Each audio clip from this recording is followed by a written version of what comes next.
Rise and shine, everyone.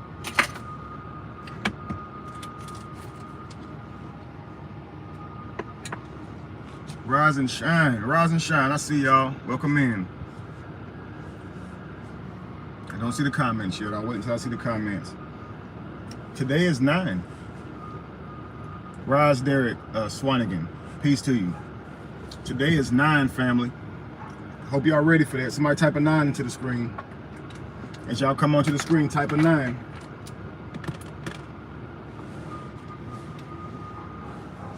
We're talking about God and the devil within. The rebus, okay? Anybody ever heard of the rebus? R-E-B-I-S. If you have, let me know. We're going to talk about God and the devil today. God versus the devil. Peace, Evan. We're in Rising Braves. Travis, I see you. Alexander, I see you. Indigenous, I see you. Derek, Cavi, Queen T, Kaylin, I see you. Jared, what's good, brother? No, what's that? Well, stay tuned. Stay tuned, Cavi. You about to get it. All right. What up, Travis? What up, Soul Tribe? What up, Mo Focus? Jonathan, peace. Martell, peace. Yo, there we go. Balance, rise to you. General, I'm amazing, man. I hope you amazing.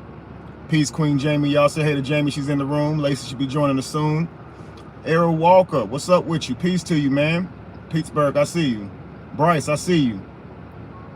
Respect, Pauline. Respect, Queen.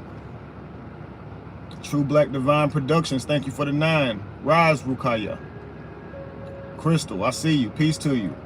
Derek, I see you. Welcome in, Derek Gregg. Glad to have you as a new sub. Let people know about the channel, man. You about to get a real treat today, okay? Hopefully today is going to reveal more of you to you, okay? So we're going to be talking about today the God within, the devil within, okay? As above, so below, as within, so without, okay? Artist, I see you. Tion, peace to you. Peace, Adam. Peace, QCK Kirk. Peace to you. Great, Cavi. That's good. Get excited. Yeah, already have gratitude, family, so you can receive this information, so you can receive this download, this upload, okay? This elevation. I hope everybody is ready to, if you do partake of the divine plant, okay? I have mine with me. I will be lighting up shortly, but we're gonna go ahead and get into this thing, okay?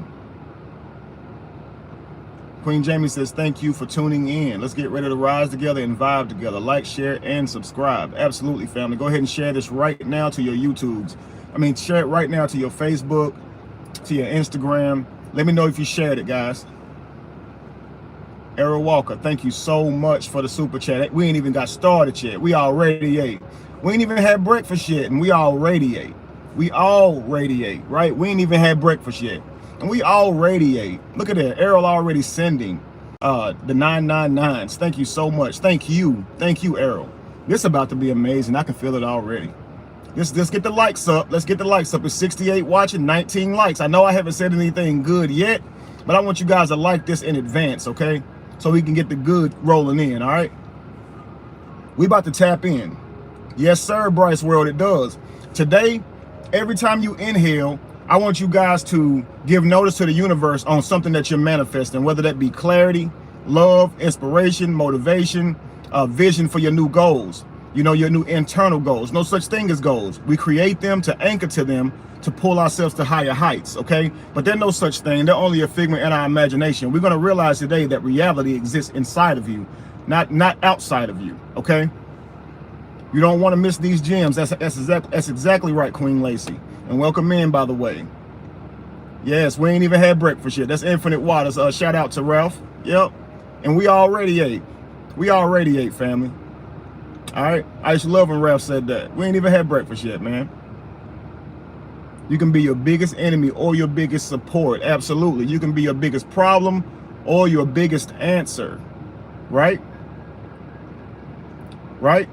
See, David already found something deep already. See, David's already finding gems, y'all.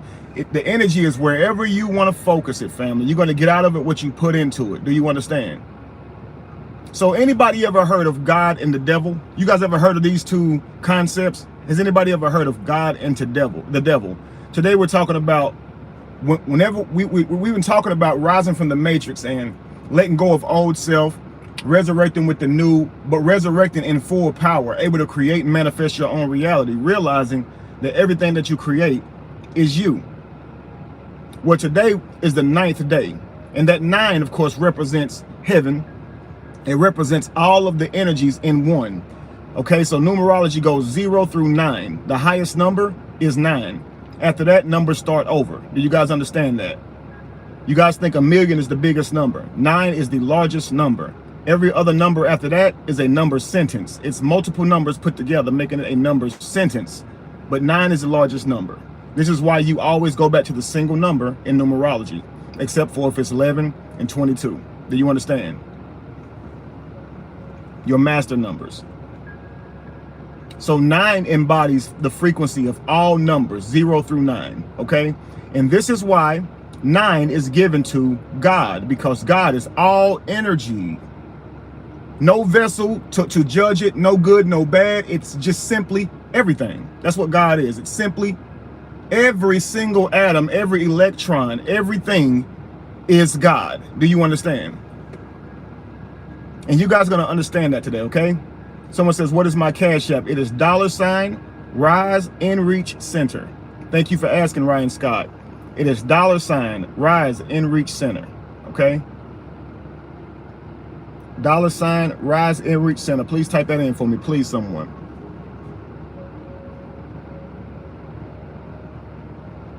And that's my Cash App, family. $ Rise Inreach Center. Thank you so much, Queen Lacey. Let me go ahead and pin that, if I can. I don't want to be pin it. Okay. No worries. All right, family. So today we're going to talk about God versus the devil within. Are y'all ready for this message? There you go, balance. See? It's all coming back. Confirmation. For you, this is confirmation, right? Anybody been seeing the number 9? Here's what we're going to do. We're going to start off with something that you saw before, but also something that you probably didn't see, okay?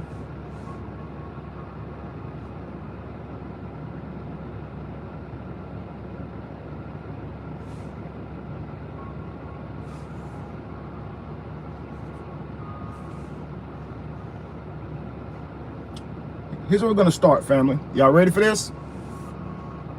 Let's do this, okay? This is about to be amazing. This is where we're starting at. Y'all see Neo standing here, right? You guys remember this scene of him standing here? He is with the Oracle. Right? Y'all remember this scene? The refrigerator on the right. Neo standing here. As you go way to the... Yo, I got it back. I got it back. Good, good, good. Stay right here. Good. All right, family. So look. You see the rebus, right? Look behind Neo. Y'all see that thing that's on that curtain, the beads curtain? It's over and over. It's going all the way down the curtains. Y'all see that? Y'all see that? Does anybody know what that is? Does anyone know what this is? We'll come back to it, but let me see if I can make it a little bit larger. I was able to. Does anybody know what that is right there? It's 3 of them. You're absolutely right. But the shape individually, do y'all know what that is? And why is that in here with Neo? No, okay. Let's get excited. So family, the idea of God and the devil. I'm going to build you up to this so you can have a clear understanding of it, okay? Okay, kings and queens. Let's do this. God, devil. Now you have what you call energy. From that, we assess what is good or bad, okay? Energy is neither good or bad. It's just energy. The good or bad is what we place on it. Do you understand? We even can look at certain times where we would say it's a bad time, even in our own lives, and then months or years later, we change our perspective of it to it's a good thing. So good and bad is only your perspective of looking at a certain experience, right? And so we say that's good, that's bad. If we taste something, we say that's good, that's bad. That's based on our taste buds. But for someone else, they may not find that taste to be bad like you did. They may find it to be good. So you understand in life, your perception of good and bad is biased to you, right? It's subjective. Do you understand? So God and devil is a way to teach good and bad energy in concept. So I want you guys to think about this. God is good minus 1-0. Good minus 1-0. Devil is evil when you add a D, correct? So you have good and evil, but you're going to make these conceptualized by turning them into personifications, okay? So you're going to make good a God. You're going to make evil a devil so you can conceptualize them. Family, listen. Everything that you see outside of you is only a platform for you to project onto. It's only a canvas.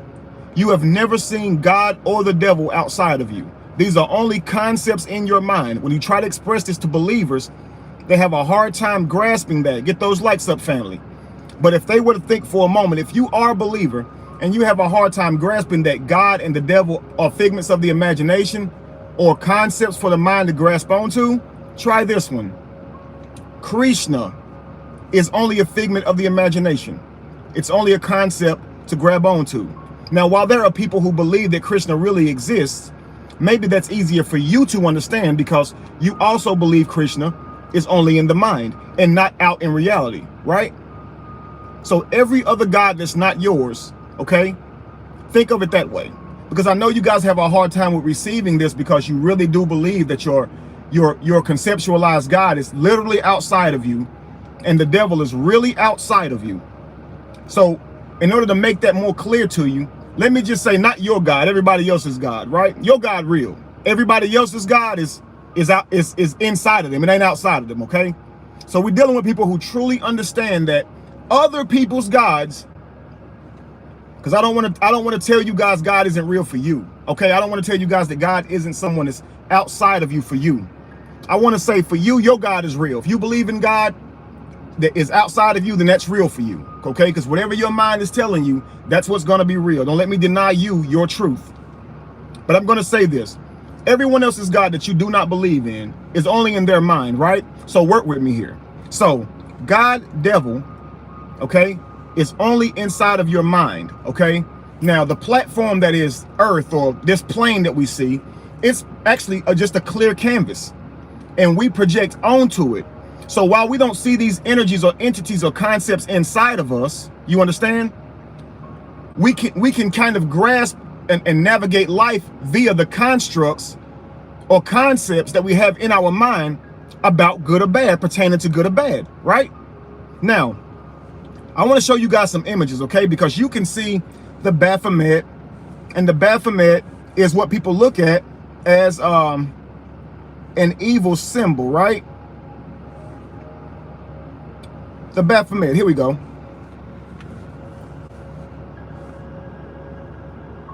Here we go, the Baphomet. You see that? Now, this symbol is very scary to people. They think it's the devil, y'all. But as you can see, it's one hand pointing up towards the sun, the next hand pointing down towards the moon, showing you as above, so below. One is lit up, one is dark. 3 fingers up, 3 fingers down, right? You see the Kundalini or the caduceus on the stomach of the Baphomet, and we use that symbol today as a health symbol. So we say it's evil, but we still use these symbols as health symbols, right? As above, so below. Yes, y'all noticed that, right?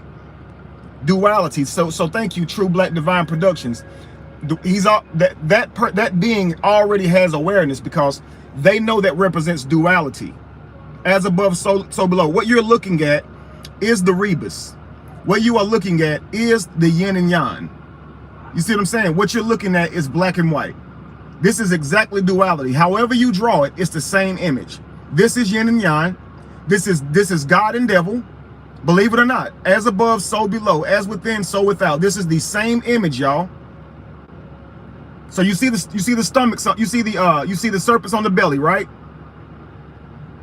Notice the chest of it is kind of inflated, so you don't know if it's a chest or breast. That's because this is a hermaphrodite. It's man, woman, positive and negative energy. It is everything. It is everything, family. Just like we are masculine, feminine, positive and negative energy. This is us, family. Believe it or not. Now, I wanted to show you the scary version first, but let me show you the version that you would deem beautiful, because like I said, everything is just energy. It's how you see it that tells you what it is, okay? It's what you're doing with it.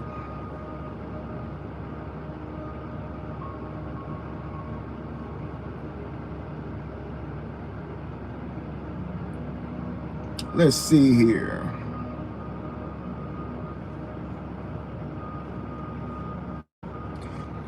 Excuse me. You're gonna notice your photos of Jesus are pointing up, one hand down, showing the same symbolisms. Pointing up, one hand down, 3 fingers. Why is this always doing this, family? Now you saw the Baphomet had a torch over his head. Well, Jesus has a sun over his head, always glooming, always behind the head, right?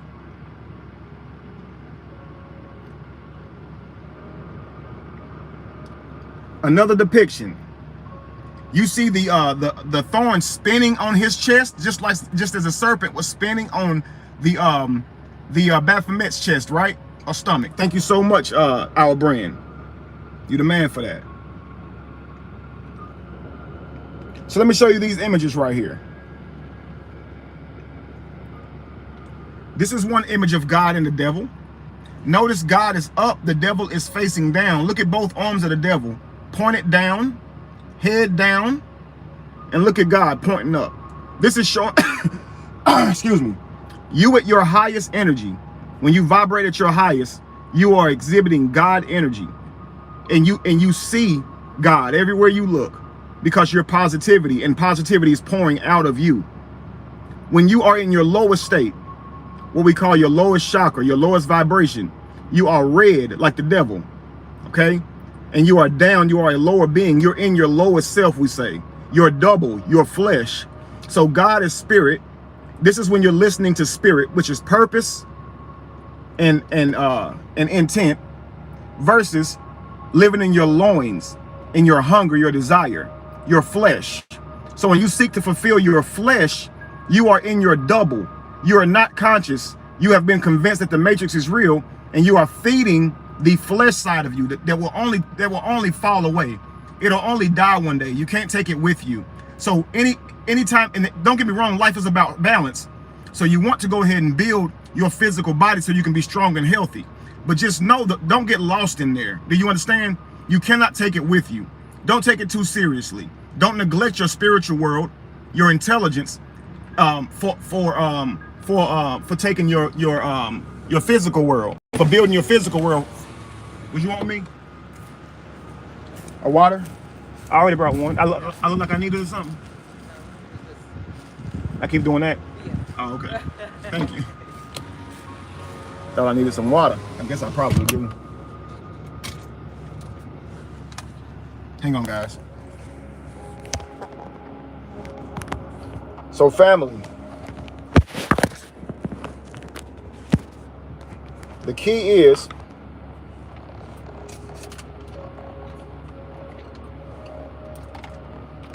mastering your energy, your chi, okay?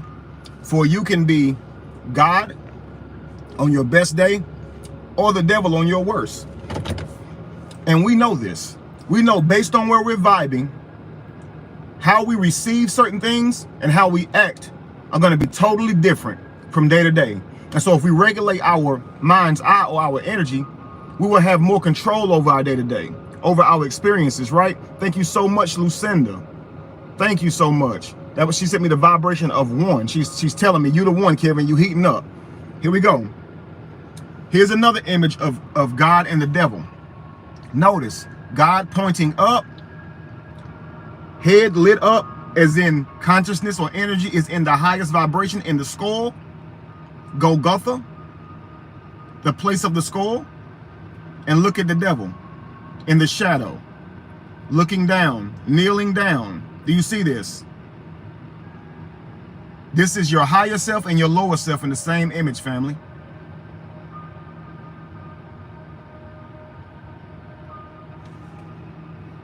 Again, higher self and lower self, same image. The devil is in the shadow, representing the flesh. Jesus is in the higher self, representing your higher consciousness. They are both you. You embody both energies, okay? Now, here we go again. Always standing tall, the God side of you is, while the devil side of you is always in shame, right? Always in guilt, always up to no good, conniving, desperately wicked, as they say. Now, I told you guys I'd tell you what the rebus is, okay? Let's deal with the rebus. Here we go. This is the rebus, family. This is what you see behind Neo.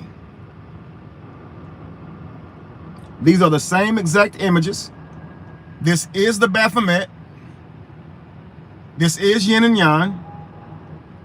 And you're going to see. Thank you so much, Balance.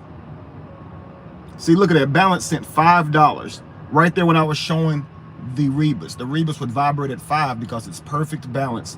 It's hermaphrodite. It's masculine and feminine energy. It's God and the devil. And she sent it right at the 5, right? She sent 5 and her name was Balance. Do you see that, guys? Now I want you guys to look at this picture closely. Now, look at, in one hand there's one serpent and in the other hand there's 3. Okay? Now I want you to look in the background. You see a stork on the background with wings. Now you're gonna see this image over and over. They'll put a stork back in, or they'll put a bird, or they'll put an angel, but it's always going to be a winged being back there. Okay, now watch this one. These are represented as like little mushrooms, the little round plant things you see. But if you were to count that, you would see it's 13. It's 6 on each side and 1 at the top. Jesus and the 12. Israel and the 12 disciples. Right? Santa and the 12 reindeer.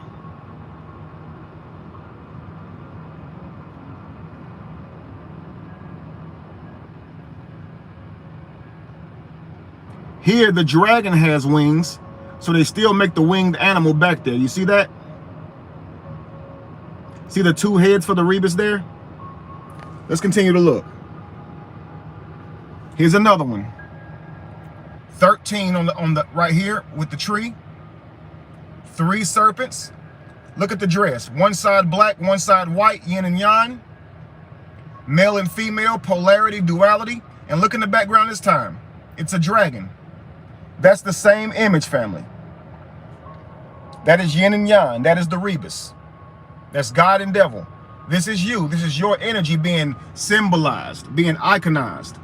Here it is again.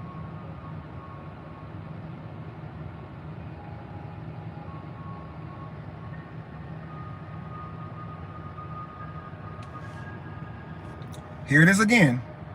Adam and Eve. See that? Joined together at the hip, the rebus, hermaphrodite. From Adam came Eve. Eve was already in Adam, hermaphrodite. See, it's God, it's Adam, Eve, and God breathing the Holy Spirit into Adam and Eve, into Adam. Eve gets pulled out of Adam, forming another being. You see this? This is the rebus, family. And that's why the serpent comes into play. Do you understand? These images are much older than your Bible, family. We have been knowing this for a long time. Please understand that. So now, Excuse me.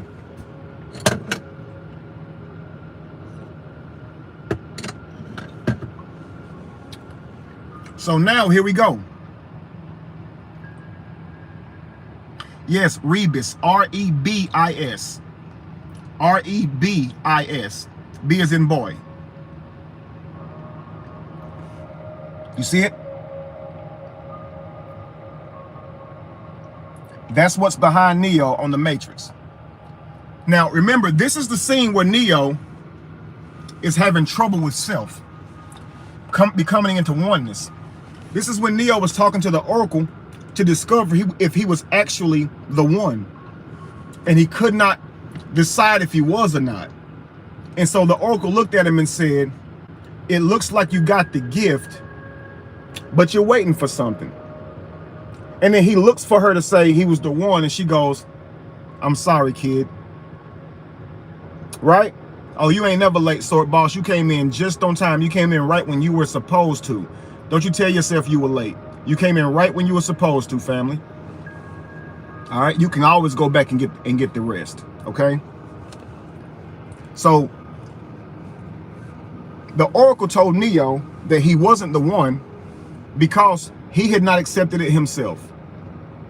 And so if you believe you're not the one, then you're not. And so if you believe that you are, then you are. See, you have everything that you need inside of you. And if you would just believe it, your world will begin to bend towards your will, right? You mustn't focus on the spoon, Neo. You must instead realize that there is no spoon.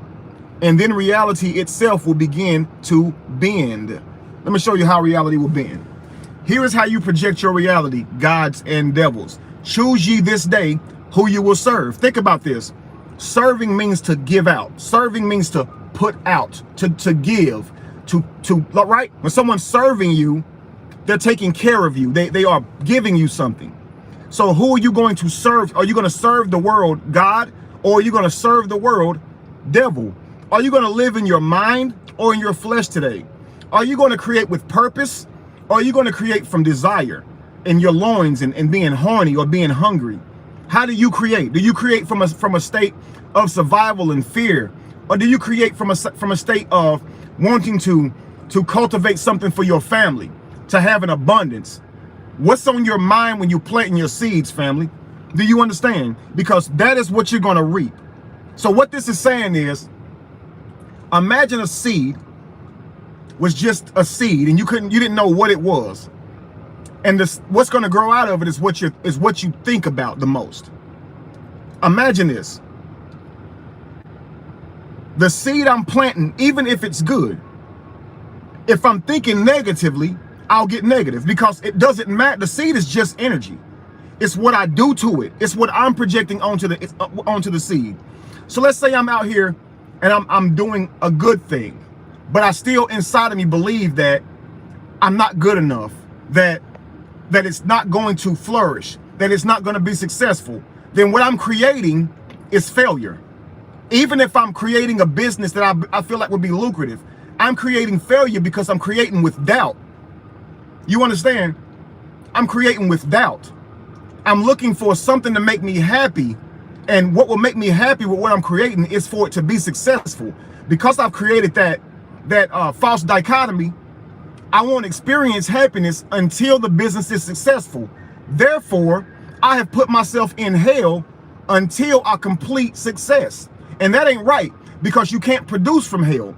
You can't produce from a state of feeling like you failed. You can't produce from a state of feeling like you ain't worth nothing until you can show the thing. Like if you got people around you who don't believe in you, if you keep not believing in you until you prove it to you, you're not going to prove it to you. You have to believe in you first. That's the biggest trick. The energy comes out of you, family. Okay? The energy comes out of you. You have to reach inside of you and pull that out of you, right? And get the motivation to not give up and not be a quitter. No matter how bad you want to just fall right on your face and collapse, right? Sometimes you want to just give up and you want to just quit. But you got to find it in yourself. And you got to reach inside of you and just pull that shit out. Why do we say stuff like that? And we say it without a shadow of a doubt, because you know your inspiration comes from here. You just be playing yourself, fooling yourself. Seriously. Watch this, family. This is going to blow your minds right here. Okay, watch this.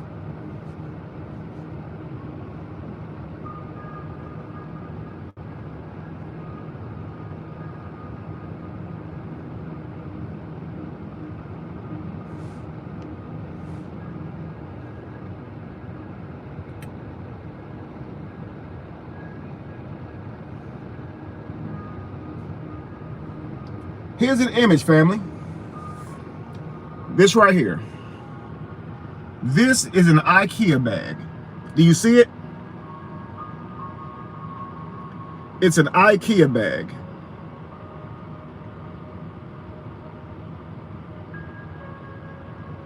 It's $11.99. Y'all see the frequency on it? It's $11.99. You see it, right? Yes. Watch this. This is a Balenciaga bag. It's $21.45. Do y'all see the frequency on it? It's 9 and 3 is the frequency on it. 12. Do you see this? This right here is a Balenciaga bag. The frequency on it is 3. Watch this one. $11.93. The frequency on it is 6. I'm sorry, is it 5? Yeah, 5. But anyway, outside of that, we'll dig into that later. Let's get those likes up, family. This Ikea bag versus this bag. Right, see no difference. Okay, thank you, True Black. Now, this is what I'm going to explain to y'all, okay? This is what I'm going to explain to you, okay? Happiness is inside of you. Do you understand? You have everything somebody say, I have everything I need inside of me. And if I get tricked into believing that it's outside of me, I will buy it. I will do anything I can to have it. Somebody say, I have everything that's inside of me. And the moment I am tricked that I do not have all this inside of me, I will go try to purchase what I already have. Oh my gosh. I will make things conduits just to tap into me, because I will believe that the thing is happiness, not that I'm channeling happiness. Think about this, family. Because you don't know you have happiness inside of you already, you went and spent $2,145 to experience happiness. Now let me ask you a question. Does it last? Will you always look at this bag and feel happy? That's the biggest question. Now you spent $2,145 to feel happy. Happy. You catered to your desire. This is not a high vibrational purchase, is it? You bought this because it looked good. It'll make you feel good to your vessel and your loins.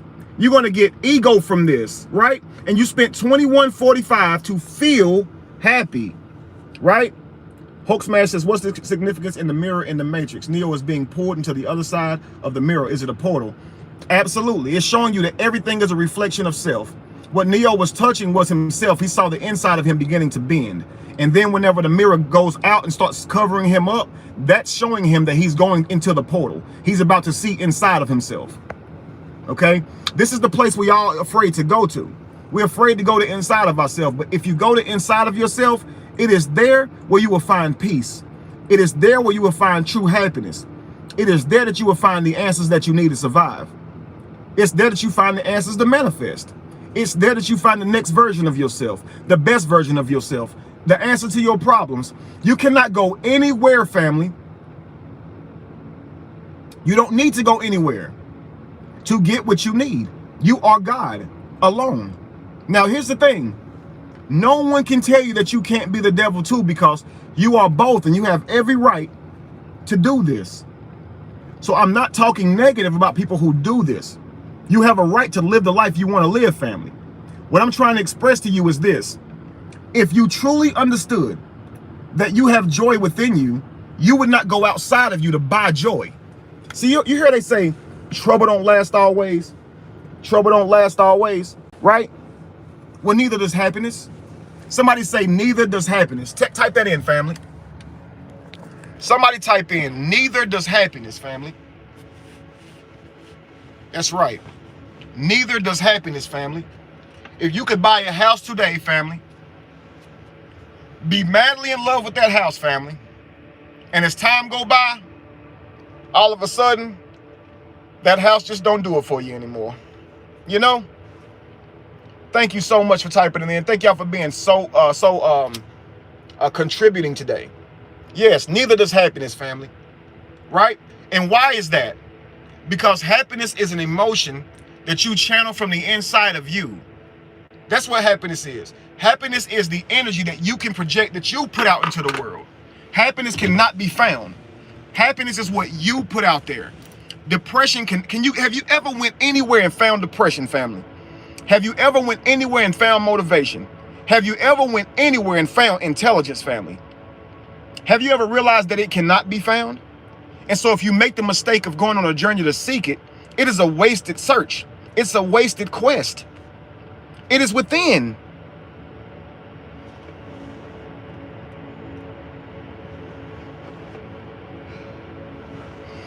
So choose ye this day who you will serve.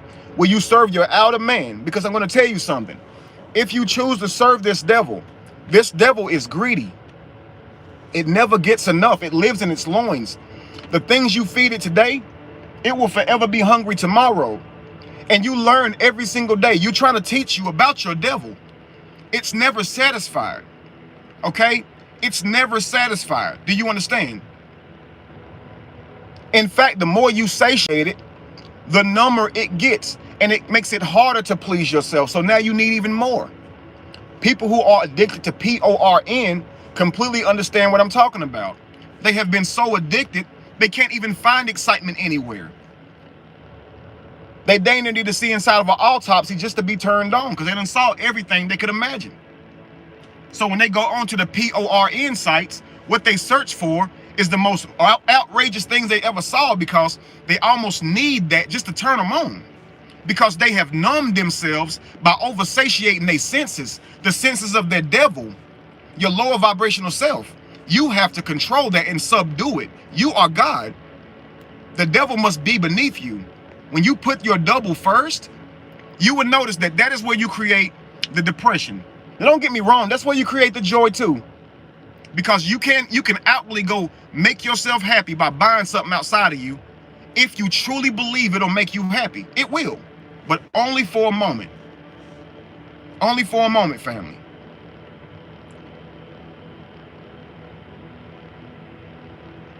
So the child who's born sick chose that unhappy sickness.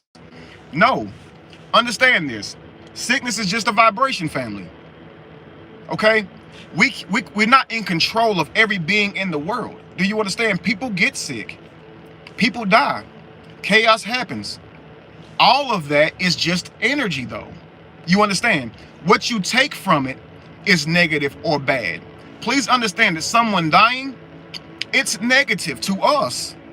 But to a plant, it's positive. That is food. You see, an animal dying, we kill cows every day, family. We kill chickens every day. To that cow, it dying is not a positive thing. We say it's positive because our reason for it is because we will get to eat. Do you understand? This is the duality that you must understand. Remove yourself from that good or bad nature. That's what keeps you bound. Hit the like buttons, family. Let's get the likes up. See, if you understood that sickness,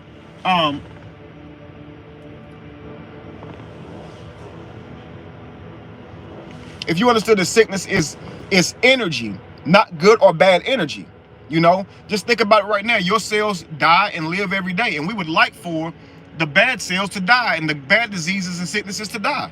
Well, them dying isn't good for them. They're trying to survive just like everyone else. You know, so again, it's all about your perspective, family. The thing that you call bad today, tomorrow you may call good. The event you call bad today, A year from now, you may say it's the best thing that ever happened to you. But what you have to understand is understanding how you create. Okay? Let's see something else. Let's do something else.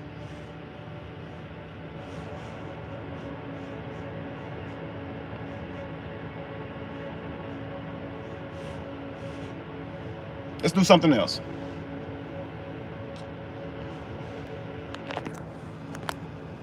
Y'all ready?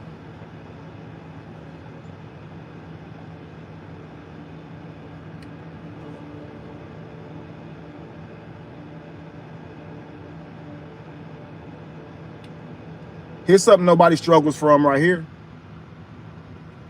Isn't that beautiful? Nice Rolls Royce. What's that? Nice Rolls Royce, right? Yeah, beautiful Rolls Royce. Some of us have been convinced that this is happiness. And so until you get this, you won't experience happiness. Because you're making this the conduit to your happiness. We created this. This came out of your mind. Isn't that true? Where did this come from? Where did this come from, beautiful beings? It was your double that did it, right? So don't hate your double. Don't hate your lower man. Your lower man made this. It's so beautiful. He went and killed the finest animals, okay? He dried out their finest hides. Do you understand? And he made something that's so beautiful. There's death inside of this car, family. But yet it's beautiful, right? And we love to have it with that beautiful leather or ostrich interior. We love it. Come on, let's be honest. Let's not lie about who we are.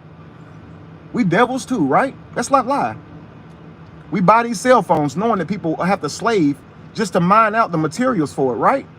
We buy diamonds knowing that slaves have to have it, right? Have to slave for it, right? Come on, y'all. We not all good. Let's be real. Isn't that beautiful? And here's the thing. Again, where did this come from? Out of the mind of man. Wow. Out of the mind.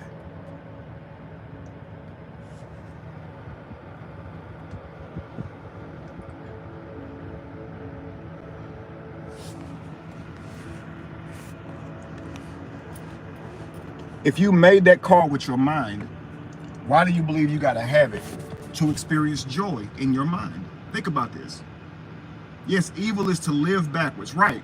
When you're living backwards, that is when it is evil. Do you understand? Because think about this. You can choose who you're going to serve. But if you truly understood that happiness comes from the mind, you would create it for you. And you wouldn't go outside of you to try and create it. The airplane came from the mind. The cell phone came from the mind. Everything that entertains you, family, came out of your brilliant mind. You are in your lowest state if you believe you have to have it to be happy. Please understand that. A lot of your goals are based on those things. Believe it or not. A lot of your goals are based on the things outside of you. And if you truly understood making your best self your goal, that would alleviate you from all the depression. Because if you realize they call you certain races, so you will believe that life is a competition. See, the word they give you, race, it's to define the discrepancies or the differences in people, right? But the word sounds like a competition in which you run to win a blue, a gold, a gold, bronze, or silver, a trophy, right? Race, right? What race are you, right?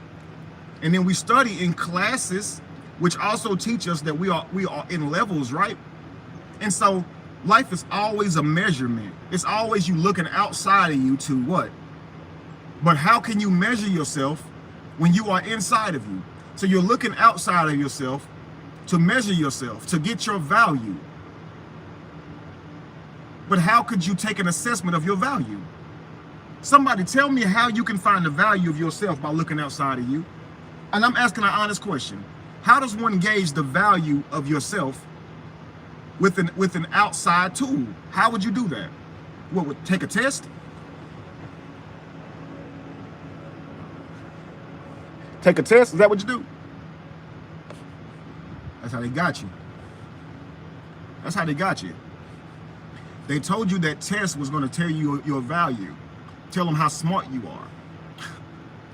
But you didn't realize what they're testing you on is what they taught you to regurgitate.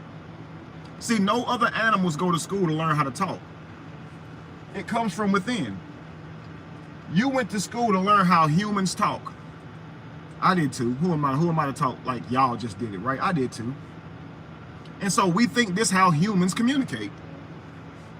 Right? Right?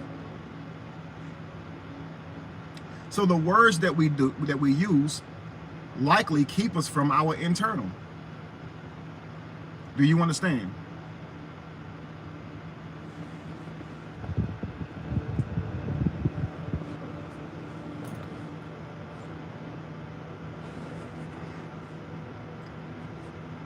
Family.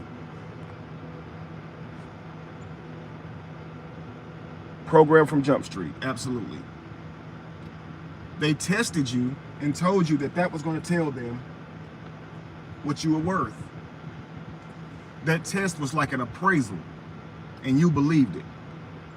You believed you were smart or dumb based on the grade that they gave you. The grade. Ain't that crazy, y'all? You've been graded.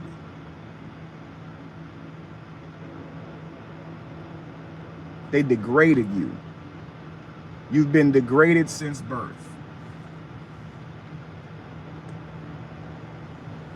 They told you were human.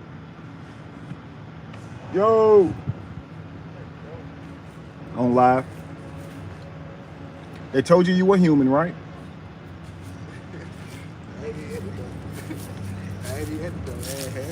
What up with it? PC. I'm doing this live. So they told you was human, right? You believe that?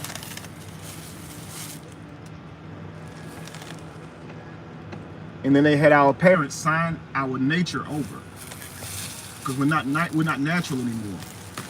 Appreciate you. We're not natural anymore. We signed our nature over, right? Sign nature. Sign nature. Signature. Right?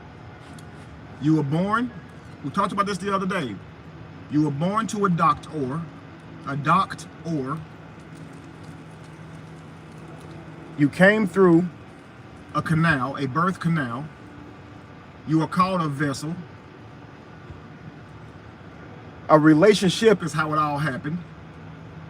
Seamen had to board your vessel. Carry the baby for nine months, right? Only to be at a doctor having birth, B-E-R-T-H, and then signing your nature over. And it's funny, Cavi, right? Because S-I-G-N is just sign. But when they combine these two words, they tell you to say sig, right? Sig. Well, it's sig anyway. They made the G silent. But when they combine it, now the G is pronounced, right? So you don't realize it's sign nature. It's a play on your mind. So we stopped reading a long time ago. Or sounding the words out, I should say. Definition. Definition is the sounding out of words. Do you understand? When you look it up on the what you call the definition, because phonation is speaking, right? Definition is writing. So the spelling or the pronunciation of a word, when you look up something, if you look up the word sure for S-U-R-E, it'll tell you something like S-H-O-O-R. That thing that's telling you to say that like that is the definition. It's telling you, be dumb, don't say it like it sounds, say it like we tell you to say it. And we go, okay. And that becomes the language in which we speak. Our understanding is then placed in, that's the words, that's just the words. Then we have our religions and our fairy tales and our storybook, nursery rhymes, and just overall just how we're taught alone keeps us from tapping in, because we're always taught to try to be something outside of you, compete with somebody outside of you. And that's why a lot of us are depressed now, because we truthfully don't know what we want. We're constantly told what to want. From whatever meal you feel like you have to have next, from whatever dollar amount you think you need to have in the bank, for whatever place you feel like you should live in, or all these things keep you in a state of depression or in a low vibrational state. So when you're trying to create those very things, it makes it impossible for you to create, because you're creating from a negative place. Does this make sense? What you need to do is realize that you have everything you need. The house you need is inside of you. Now, the Matrix is taking that from you, okay? Years ago, not too long ago, in fact, banks were sitting around trying to figure out how they could loan out more money. They said, we only make money when we sell it or when we loan it, because they're selling you money. You're buying money from them, but of course they call it a loan, right? So they're going to loan you money. And so they make their money by loaning it. So the banks were sitting around saying, how can we, make more money? How can we sell more money? Sell, C-E-L-L. How can we put more energy to our money, right? They said, let's build houses and sell them via loan. Right, Nia? There you go. Took the words from my mouth. So let's sell houses and just give them the house, call it a loan, right?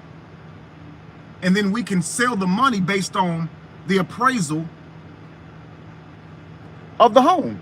And we'll say that houses are the American dream. Nobody will build their own home anymore. Because see, homes are inside of you. Every other animal trying to tell us that, right? Thank you so much, Hulk Smash, for the donation. Absolutely. But what you focus on expands.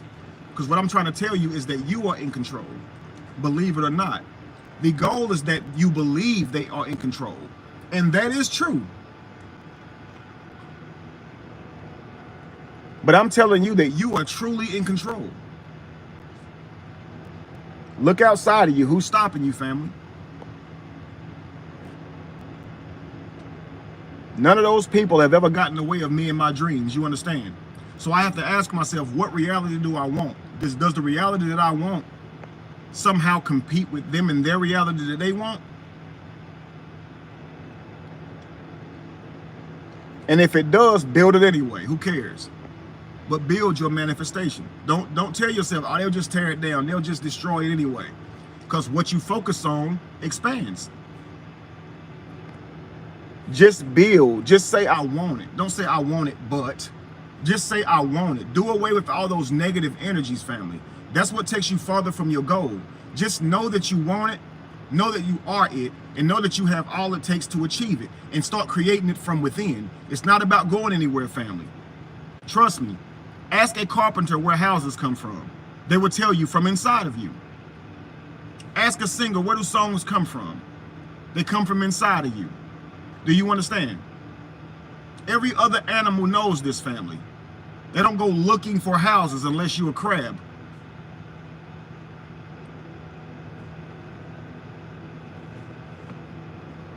You have what it takes.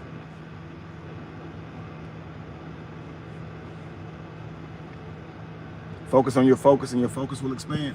I like that, Roman. That's funny. Start there. Start there. That's fine. Roman, you can do that by doing this. Ask yourself who you are. Ask yourself what you want. Ask yourself, what do you enjoy doing? And write those 3 things down. And just focus on them. Try to see yourself doing those things. Focus on your focus. Try to smell what cologne you're wearing while you're doing those things. Go get that cologne. Look at how you talk. Look at how you handle yourself when you do these things. What are your habits? Manifest all of that in your mind's eye while you stare at those 3 things. All the time, only one hard knock. All the time. See, all of y'all astral project. You may not be able to do it on cue. Like, again, all of you breathe. Don't ever be tricked into thinking you don't do these things. You do these things, you know? You may call it daydreaming, another spell they told you to call it.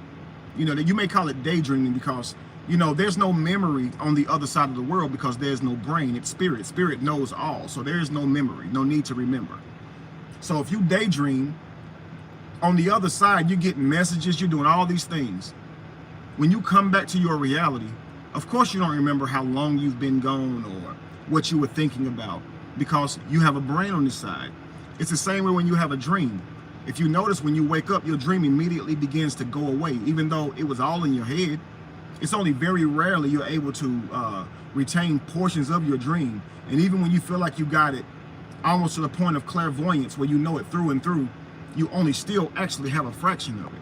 It's almost like trying to recall a scene that happened in your actual reality. They had these TV shows where they would have a guy just run up to a bunch of strangers and snatch a woman's purse, and all the people that's there would think it was real because they didn't know it was a setup. And so they would come to ask the witnesses for cues as to what the person may look like, tips as to what the person may look like. And you would find that the people who were actually there and saw the guy, you could see them on camera, actually witnessed the guy stealing the bag or whatever, but they still forgot what color shirt he had on, what color hair he had, his height. Some of them were way off, and they were actually there. And they were all 100% sure that they were recalling the whole situation. You see what I'm saying? So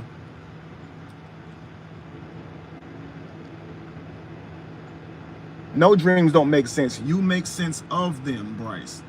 See, this is when you're not focused, the world is scattered. When you focus, you're the one who put things together. That's why they call it remember. Remember, family, you are putting together different things in your mind, different experiences in your mind so you can see a clear picture. You know, that's why they spell seen with a C, S-C-E-N-E, because it's seen. It's like a movie. It's seen, right? Once you see it, it's seen, isn't it? Isn't that funny?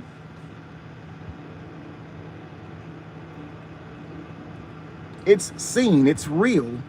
R-E-E-L, S-C-E-N-E, right? It's real. It's seen. It's real. It's, think about this.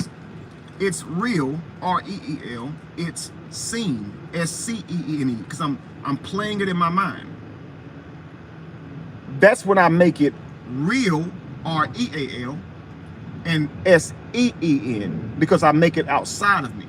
But it has to be real and seen while it's here, correct? In the I am, in your mind's eye. Every sentence, every word begins with a thought.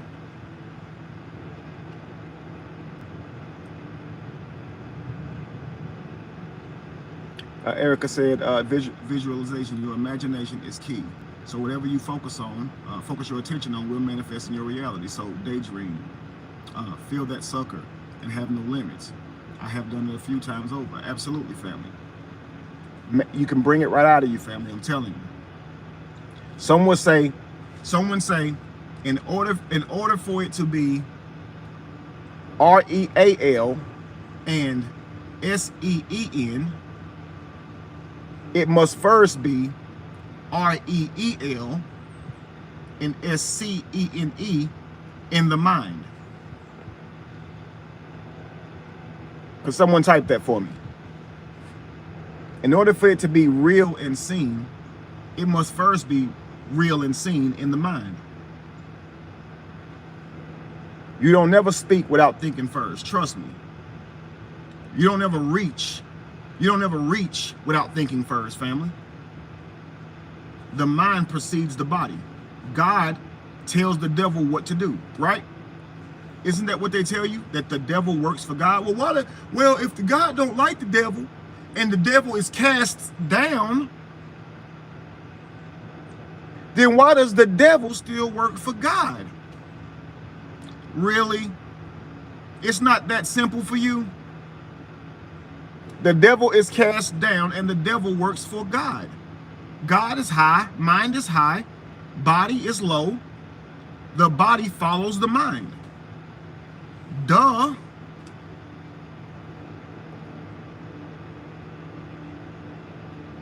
Like, duh, right? Of course the devil works for God. I tell myself when to stand, absolutely. And the devil's got to listen, right? I tell the devil how far he can go, right?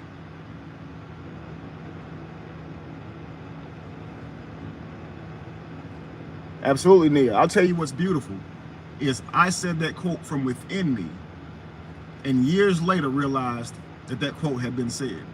That's why I tell you reality is beautiful. And another one, no candle loses its flame from lighting another. This is why I don't really give a lot of quotes to those, because those were my quotes. Someone just said it supposedly first, but there's no first and last, or there's no such thing as time. Everything's happening at the same time. I find it beautiful that I can exist in my own state of mind and come up with the same spell or phrase that someone else did in their own state of mind, and they lived centuries before. That's one of the things I find truly, truly beautiful, family. Thank you so much, homie the hammer. Yeah, listen to that track to Awoke.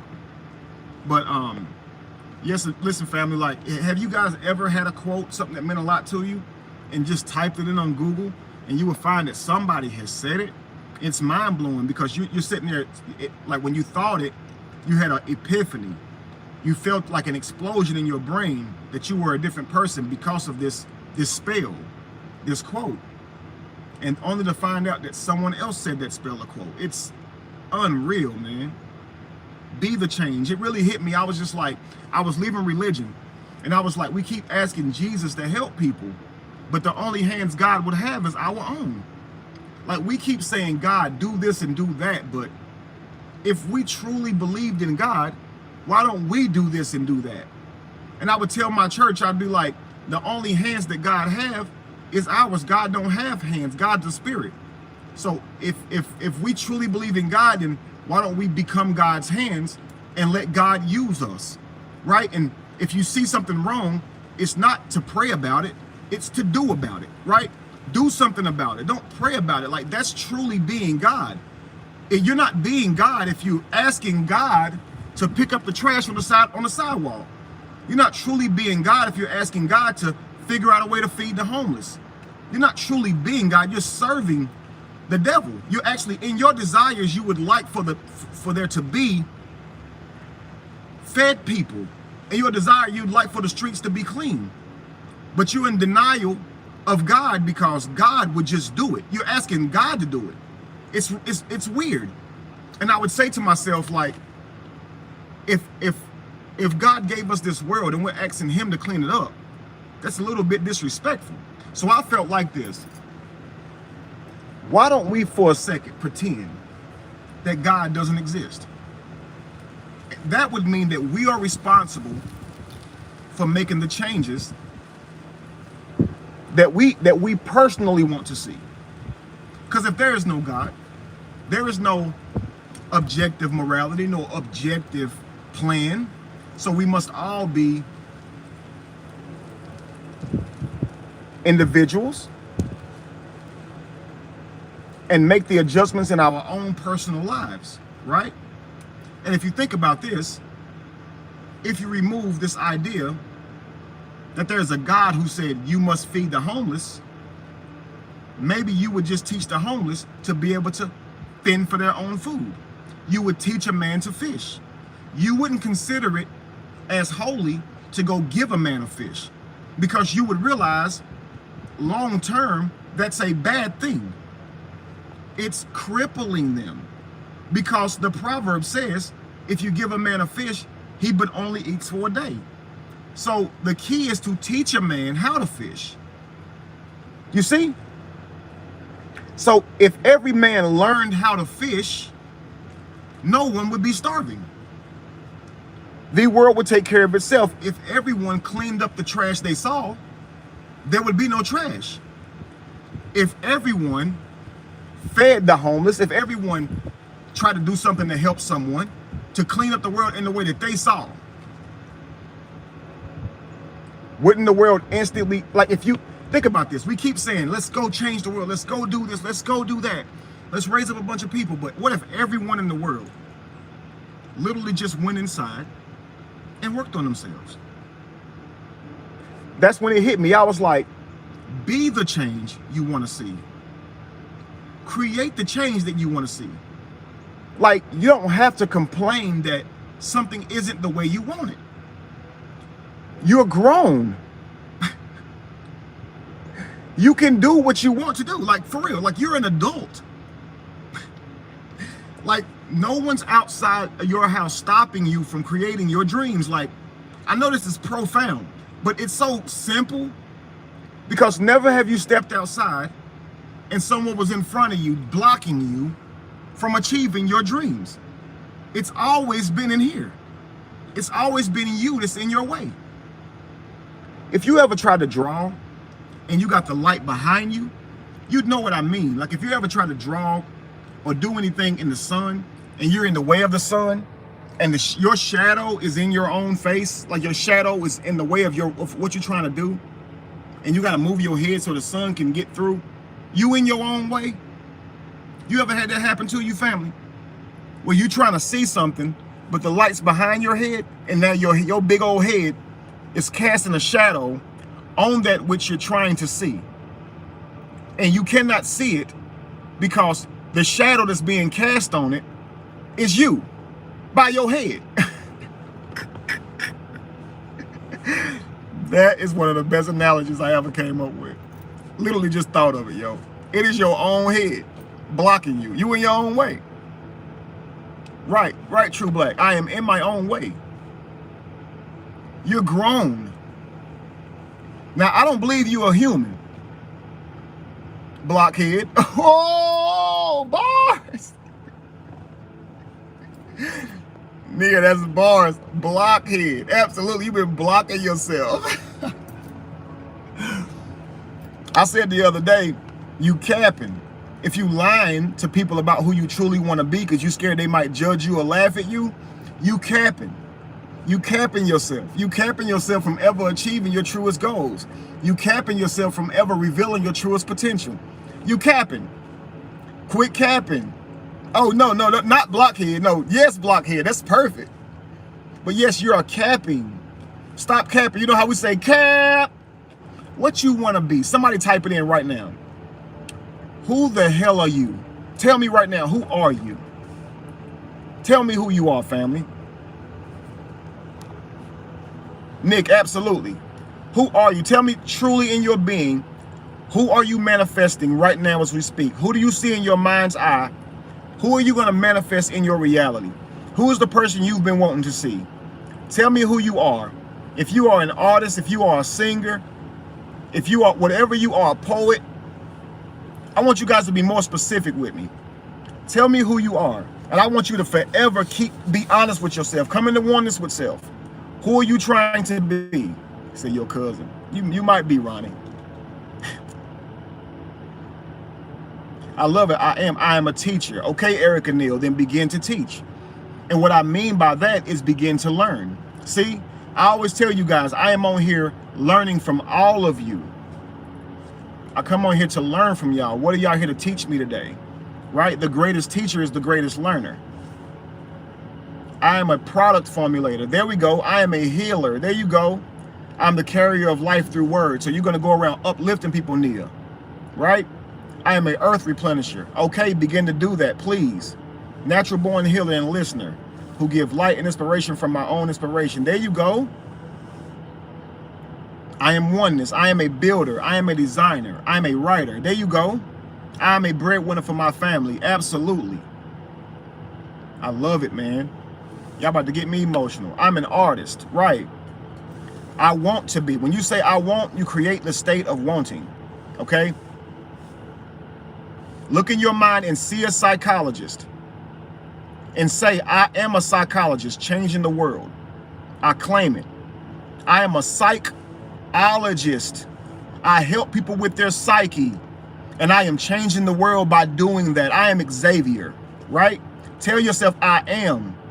If saying I'm a psychologist bothers you because in your mind, in this realm, you need to be certified for things like that, tell yourself you are Professor X, okay? Whatever you, don't tell yourself it if you don't truly believe it. You won't manifest it that way. So don't lie to yourself. Make it more simple. If you don't want to claim a title that you have to go to school for because that would make you feel like a liar, don't do it. It will only get in your way. It's like saying, I want to be this, but we don't need those things. I want you to be able to truly claim it in your mind's eye and believe it, okay? I am that I am, right? I am a creative being, here to share truth and love, absolutely. Community relationships rep, public speaker, there you go. And you know you got to begin to speak publicly. So Bryce, that part of you that begins to feel nervous before you walk on stage, embrace that. Know that that is the calm, or the storm before the calm, so to speak. Once you get to going, all of that begins to subside. You can call that your thorn in your flesh. It's beautiful because it is the rebus, it's the Ouroboros. Right on the other side of your truest gift, there's gonna come a little bit of digging. You're gonna have to get your hands a little bit dirty. So sometimes the person with the most amazing voice experiences the largest amount of stage fright before they open their mouths. So don't think that that's something that makes you feel like you shouldn't do it. Know that that's a good indication that you should, okay? That's that bridge, that's that wall that's keeping you from your best self. That energy, that nervous feeling before you speak, you're creating that energy. Get out of your own way. Enjoy getting up there. Have gratitude for the moment that you get up there. Be thankful that you have became a public speaker.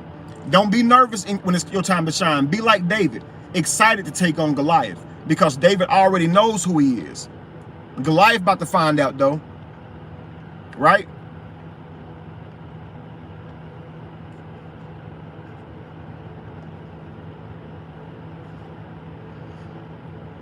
I am having a good, powerful spiritual experience in the human flesh here on earth. There you go. Thank you in 2814. Now you're right. Now you're right on your path where you should be. See, Kevin, you're right. No, you're right. You're right where you're supposed to be. No more projecting. As soon as you saw it, as soon as you saw that and said that's correct, you should say, I'm right. See, you said that to me, your other self, for me to reflect back at you, yourself, so you can see yourself. It's when you look at a mirror that you start to make adjustments. Don't appreciate the mirror. Of course, you're thankful that the mirror was there to provide reflection, but it's your eyes that work that can see yourself in the mirror and be able to make the necessary adjustments.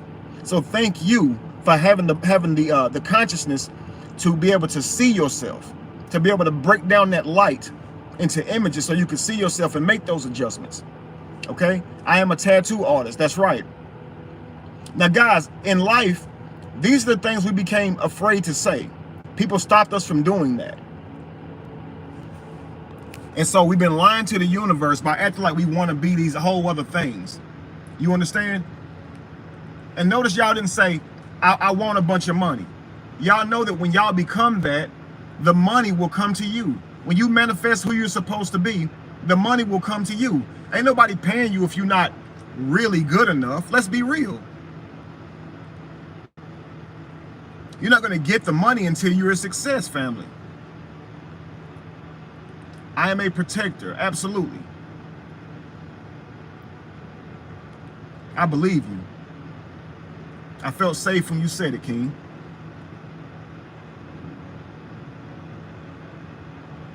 I am a positive thinker. I am a positive emitter, absolutely.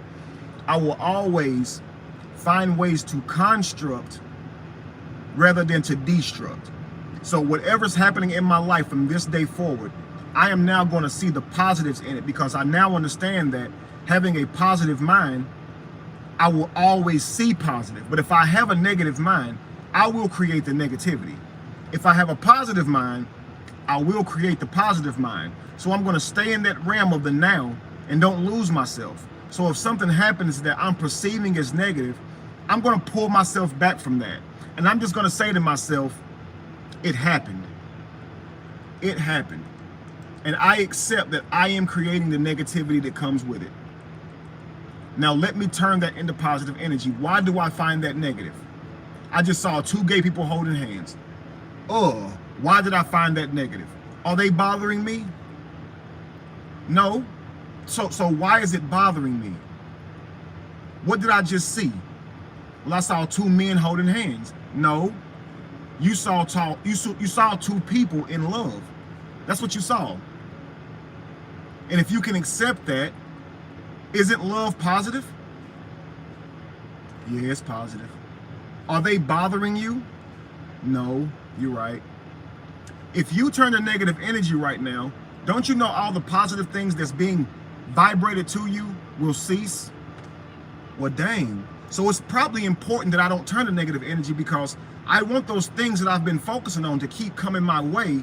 And if I turn to negative energy, the things that's negative will start coming my way. So do I really want to turn into negative energy and block myself from the things that's positive? See, do you understand? Someone said they wanted to be a healer. That means people are going to bring to you their sickness. Do you understand that? So make sure you understand what healing is and what your idea of sickness is. People are, mark my words, going to start being rude to you. See, when you say I am a healer, in your mind's eye, you might see yourself going around to people, sitting them down and just offering them words of encouragement, or making YouTube videos or Instagram like I do, and helping people. But I'm going to tell you what's going to happen. You said I want to heal people. This means you want to manifest unhealthy people. Please understand this, family. When you see it, do not turn into negative energy.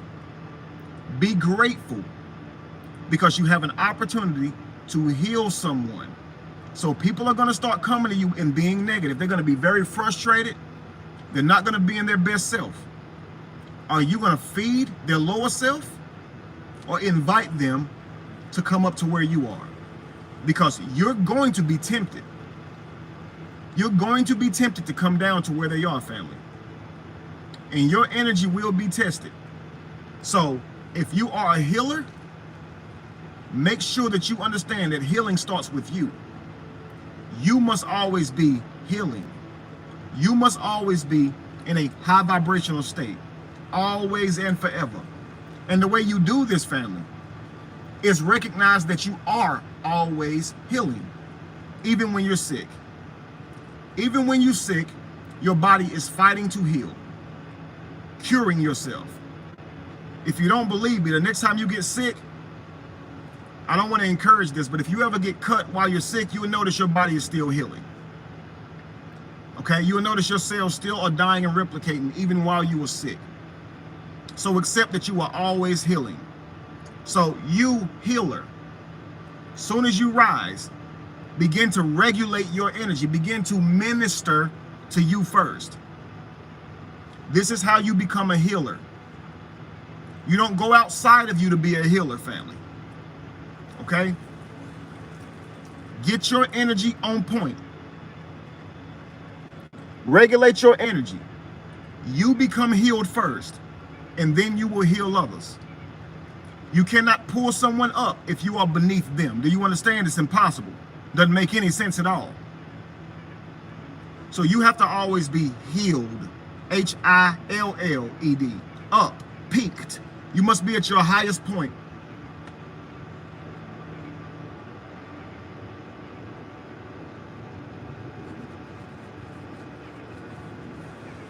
So people gonna come to you, man. They gonna honk their horns to you being rude. When they see you, they hopefully they see healing.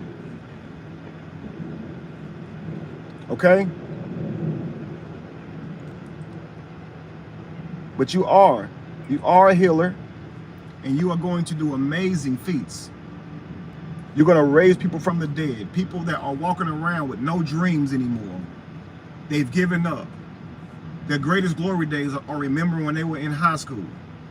Their greatest glory days are remembering way back in the day when they did this and that.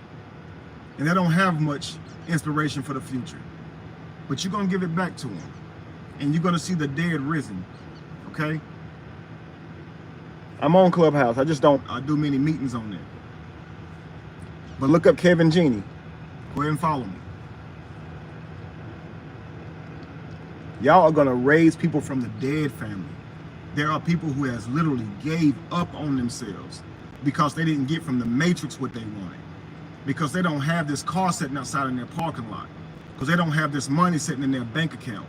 They have given up on themselves, thinking they're not good enough because they are praising themselves via what they have attained outside of them. But they were born with everything they needed, family. And they have made a huge mistake, but you are going to set them free. You're going to be the catalyst to helping them find themselves again, family. You're going to be the catalyst to helping them sharpen themselves again, family. Because they are looking out to find themselves, and they'll never find themselves out there. You are behind your eyes, family. You cannot see you in front of you, nor what's in you. Y'all done sit here and lost track of yourself and lost value of yourself because y'all don't have something. What is wrong with y'all? Don't let them people tell you that. Stop. They're going to keep on advertising you, trying to tell you, you need this. This is another thing you don't have. If you get this, you'll be happy. If you get this, people will like you, and that will make you happy. If you get this, girls will like you, and that'll make you happy. So buy happiness through women, buy happiness through jewelry, buy happiness through drugs, you know, buy happiness through clothing, but buy it, you know, buy this cheeseburger and put extra cheese on it because that'll make you happy. Get a supersize because that'll make you happy. And go to this place, go to this beach, and that'll make you happy. And but don't be happy truly until you can buy it twice. And don't be happy truly until you have more than the next man. Don't be truly happy until you can brag about it and everybody asking you for it. Don't be truly happy until you done been everywhere on the map and you can tell all your other friends about where you've been. You know, don't be truly happy until you hit your goal. Don't be truly happy until you look in the mirror and see muscles. Don't be truly happy until you lose the weight. Don't be truly happy until your child is successful. Don't be truly happy until you're healed from whatever ailment you're in. Yeah. Are you one of those ones who are depressed all the time? Buy this medicine. Yeah. They got that for days, family. So that their whole goal is to keep you looking outside of yourself to fulfill yourself. And they making a killing off of you. Making a killing off of you. They'll even tell you, buy this type of casket. If you truly love your ancestor, if you truly love your mama, if you truly love your daddy, you'll buy this urn. You'll buy this casket because they would have been happy. They'll be happy. Bury them in this.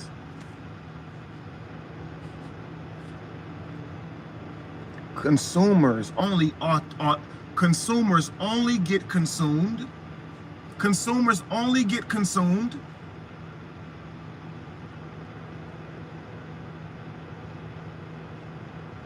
But isn't it so? We know that's a part of life. That's why I say, don't turn to negativity by thinking of these things. It's constructive. You have every right to build yourself. If someone wants to chase wealth and riches and tie their happiness to it, they have every right to do that in this experience, family. So it's not negative, it's just energy. What I'm telling you is they're trying to use that energy to trick you out of focusing on yourself. Whenever you focus on these energies, these other energies, you become depressed. You become saddened, family, because you don't have these things inside of you. I mean, you have a Bentley inside of you, but your focus is on buying someone's creation. Yes, you can learn enough to create your own automobile like other humans have done, but you have told yourself, no, I don't want to do that. They're already doing that. People of all, you're going to tell yourself whatever so you can convince yourself you need to buy it. It's a byproduct of you. You need to buy it. That's why it's buying. It's you. It's a byproduct. You being happy with what you buy. You being happy with what falls off of you. You being happy with what comes out of you. Be happy with who you are. Some of y'all happy with what y'all did. Be happy with who you are. What you did is a result of who you are. Don't you know that? Some of y'all find y'all confidence in remembering the things you did, the good days where you did something successful. Don't you realize that that was you? You did that because it was who you are. It's like a bird rejoicing in the day it flew, as if it'll never fly again. That's what you do. You fly. The reason you were ever able to accomplish that feat is because you are. You had enough to do it. Be grateful for who you are, because that you always have with you. See, that now moment will become a memory one day, and it won't be able to give you as much happiness as it gives you in the now.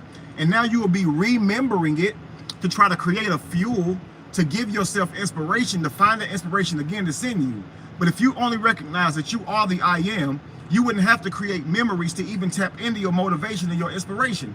You would know that you simply are. You can create whatever you want at any time, family, by simply manifesting it and being oneness with self, being honest with self.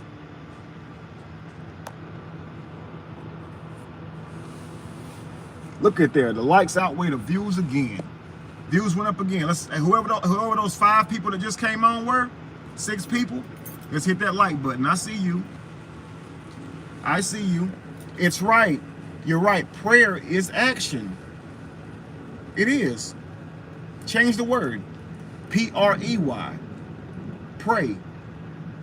Does pray come and hop in your mouth? Ask the lion.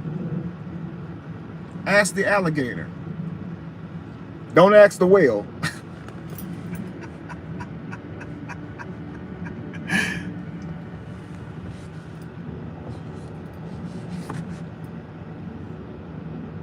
But the plankton doesn't pry the whale's mouth open, right?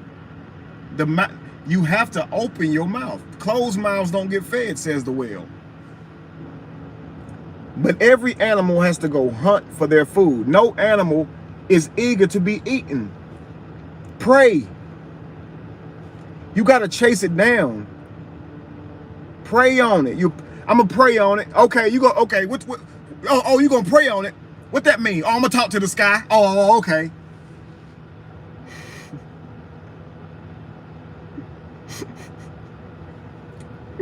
You go to the preacher man. You say, preacher man, I really believe God gave me a dream. God showed me that I was gonna have a nice house and a nice car, and God showed me I was gonna have my own business. Do you think it's in his will? And the preacher said, did you pray on it? I'll pray on it for you. I'll pray on it for you. I'm gonna tap into your earnings, and you'll never be able to manifest that dream messing with me. You should have never told me you had a dream. You need to be praying on your dream. You pray on it. You go get it. If you see it, get it. If you see it, create it. Pray on it.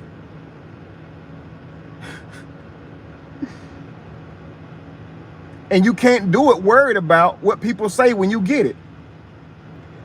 Have you ever noticed, family? Yeah, more likes than views. Love it, love it, love it. Family, have y'all ever noticed this, okay?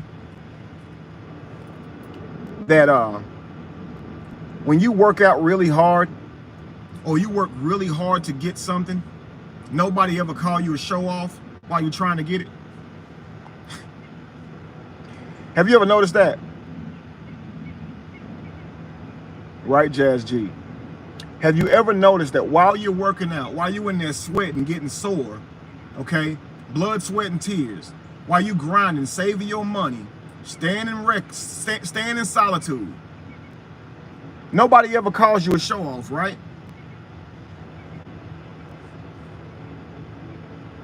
Nobody ever calls you a show off. Ain't that crazy?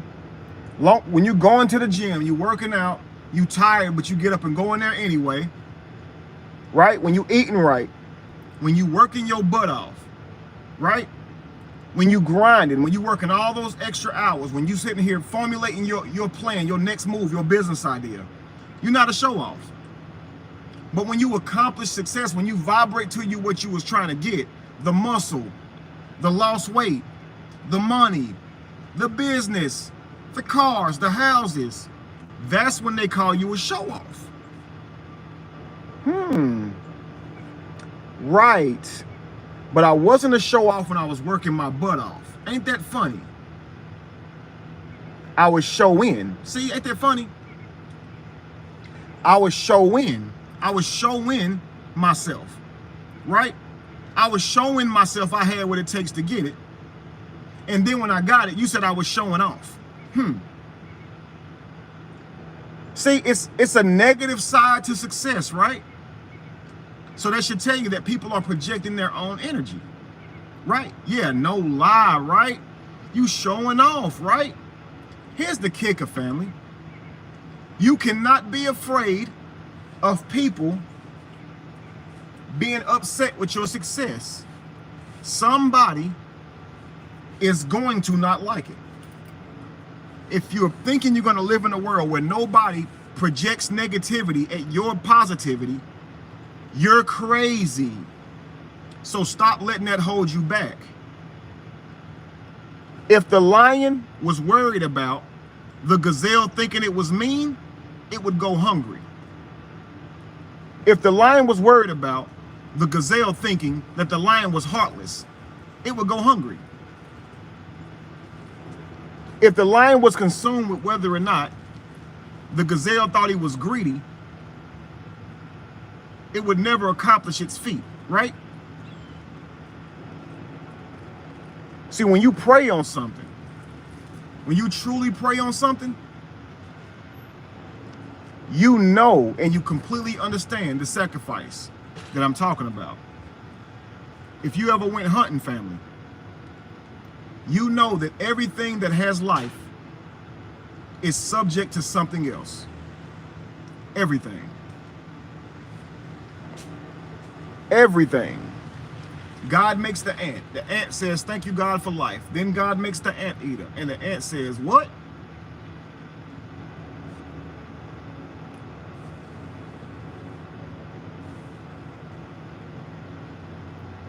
Something's got to die. When you pray on something, something's got to die. Maybe it's the old you. Maybe it's some friendships. Because somebody ain't going to like you eating, family. Somebody's not going to like you eating, family. Do you understand? Somebody is not going to like it. So when it comes time to truly pray on what you want, some of those friends around you won't be there to eat it with you. Whenever you finally manifest it.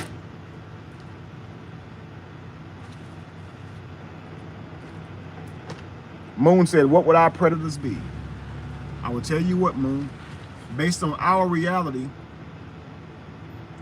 we have created a matrix where we don't see where we truly stand on this thing we call the food pyramid. We seem to be the apex of it. But if you truly want to know who our predators are, go in the jungle. I will have you know that in school they taught us a lion was a lion. But I will have you know that if you are in the jungle alone with this lion, it is a monster, not a lion. When you hear that growl, and you see those teeth, and you feel those teeth, and those claws and that strength, you're gonna know then that ain't no damn tiger.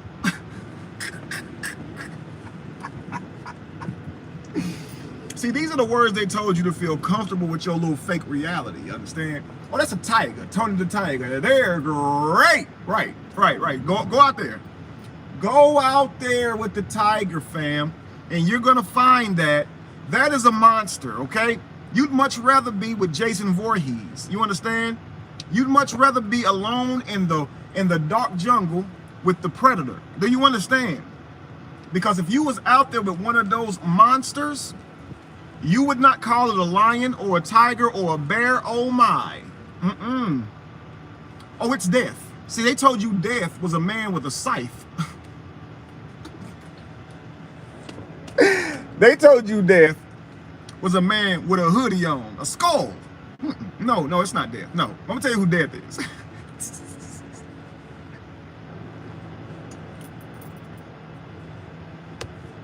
Bruh. Listen, family. These are clearly monsters. And it's like I told you guys. An ant does not care what you call it. It's going to do what it do. So study the master teacher. A lion doesn't care what you call it. It's going to do what it do, right? Next time you go, everybody, we don't have lions in our immediate reality to go observe. And I wouldn't encourage you to do so anyway, you know. But I would say this. We have ants, right?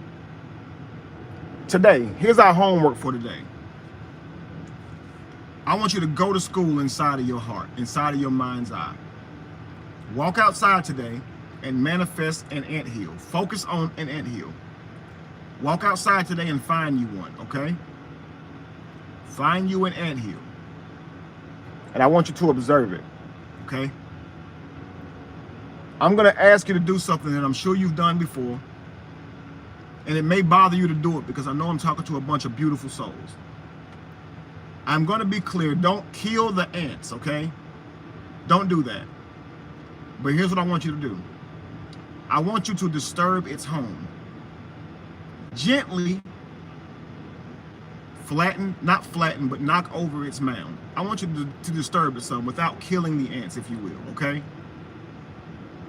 The rain would do that, family. So don't feel guilty. You are only energy, God expressing itself. The rain would do that. So I want you to find an anthill, okay? And I want you to remember where you found it, because I want you to go back to it tomorrow. And this is my last message before I get off. This is your homework. And we're going to talk about this tomorrow, okay? Go look at that anthill, okay? And I want you to disturb the anthill. When you go back and look at it, you're going to notice the anthill will be back just as before you left it. It will be back rebuilt, right? The ants would have rebuilt the home, correct? Within a day's time.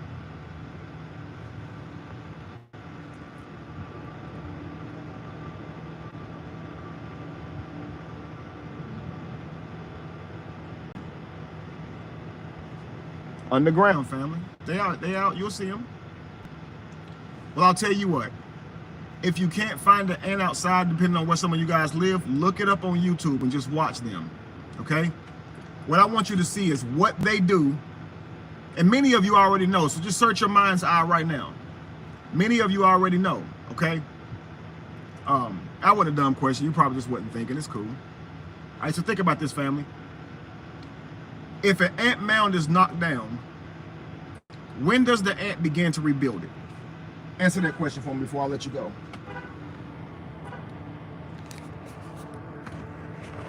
I'm about to light up to this because y'all about to teach me something. Y'all about to teach me something today. Thank you so much, Emerald. Whatever's about to happen in your mind, you are doing it. It's not me. So I'm telling you what's about to happen. You're about to have an epiphany. You're about to take off. That's right, Lacey. Immediately. Oh, right away. Okay. So let me ask you something. What should you do if someone knocks down your mound?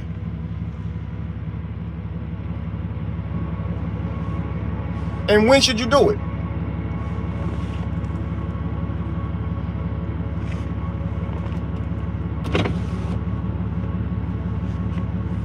Rebuild instantly, said Roman Bankhead. Okay, now time out.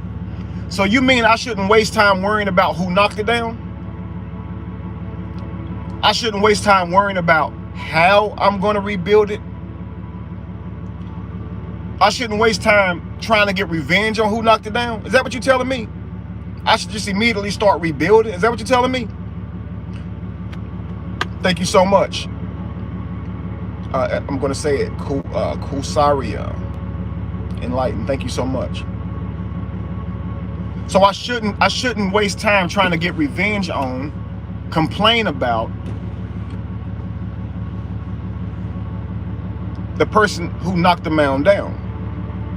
I should just start manifesting. Okay, so listen, family, based on this ant that when you knock the mound down, a giant, think about this now, a giant just knocked the mound down. This ant has no concept of who you are. If a monster knocked your house down, a literal giant, you would lose your mind and be so afraid you would never get your mind right again. You would say, giants exist? See, ants didn't grow up in school watching TV. They don't all know about humans. So I need you to expand your mind for a second. And you saying that you know God from the external world is like an ant saying that it knows the universe from its mound. So I need you to put yourself in the mind of an ant and recognize that an ant don't even know as much as you. You got TVs that show you what animals are that you've never been around. This ant is not exposed to you. You are likely the first human it has ever witnessed. You are a giant. Now, if you knock an ant's hill down, you knock an ant's mound down, this ant could lose its mind and say, oh my God, giants exist. And lose its mind. But it doesn't. It rebuilds its mound. If we saw aliens right now, it's a wrap. We ain't even going to work no more. We done with everything. We think that everything done now. We good because we done saw something that we ain't never saw, and we all ready to quit, right? But this ant, right? Well, it can feel, right? And it knows that its mound has been damaged, knocked all the way down.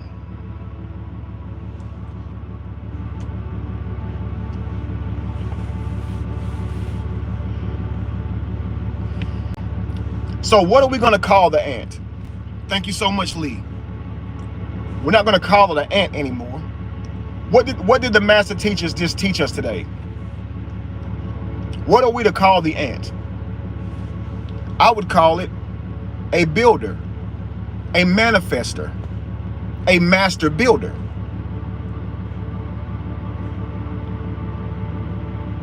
It is constantly building. Driven, I like that. A God, architect, wow, beautiful. A reflection, absolutely. Because aren't you always manifesting? Aren't you always manifesting to create yourself, your vessel, your mind, your thoughts, even if you're not trying to?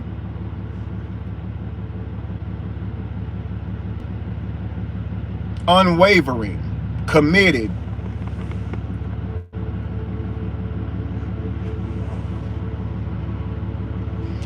Resilient. See what I did there? Brilliant. See what I did there, y'all?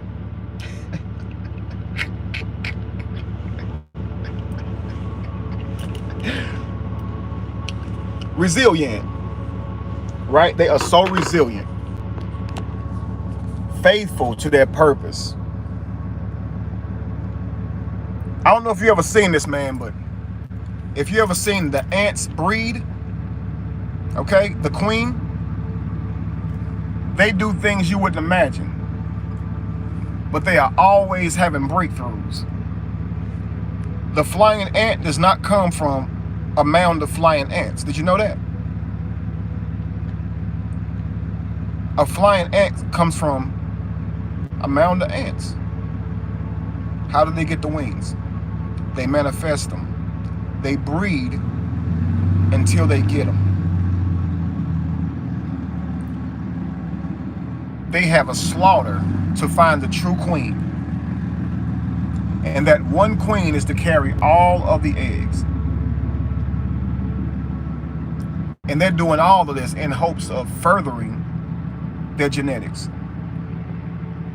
And eventually, they get wings. And when they get wings, they're able to fly and travel faster and farther. Not having to crawl on every grass or leaf, but they can literally take flight. Have you ever saw a flying ant family?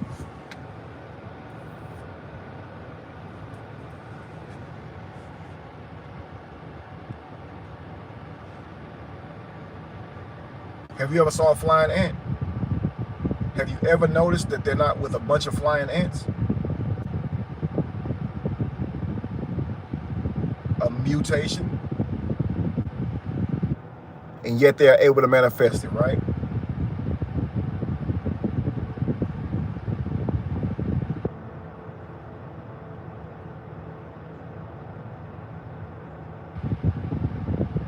Evolve, that's it. And you do that by going within. You don't do that by purchasing cars, purchasing houses, buying happiness. You do this by understanding what makes you happy from within and practicing that which makes you happy and getting better at that which makes you happy. Learning to market that in the real world, in the fake world, I would say. Market your spiritual gift, the thing that comes from inside of you, in the fake world. Find a way to sell it, to make it energy, to turn it into a manifestation of physical energy. Sell it. Find a way to sell your gift. They keep telling you you're wrong for starting business. You're wrong for starting business because you're trying to do something somebody else did instead of selling your gift. No one has your gift. You have your gift in abundance. Your gift, you don't have to restock. Your gift is free. If you would just but learn how to market and sell your gift, you will have everything that you ever wanted and needed in life. You just have to believe in yourself enough to perfect your gift. Pour into you. What you feed grows. If you feed your gift, it grows. Now, it's not easy, is what you tell yourself. But take that away because you enjoy doing it. If you truly enjoy doing it, then it is easy. So start doing, it's hard getting up going to work every day. It's hard getting up doing that stuff. The things that you enjoy doing, oh, that is not hard. That's not difficult. You enjoy doing it, right? It brings you love. You feel the love inside of yourself when you're performing the thing that makes you happy. So get better at it and get better at it and get better at it and get better at marketing it. Learn how to market it. Start pitching it to the people around you. Bottle it and sell it, family. It's a woman on TikTok selling farts. I'm getting tired of hearing y'all say y'all don't have what it takes. People actually paying this woman for her farts, y'all.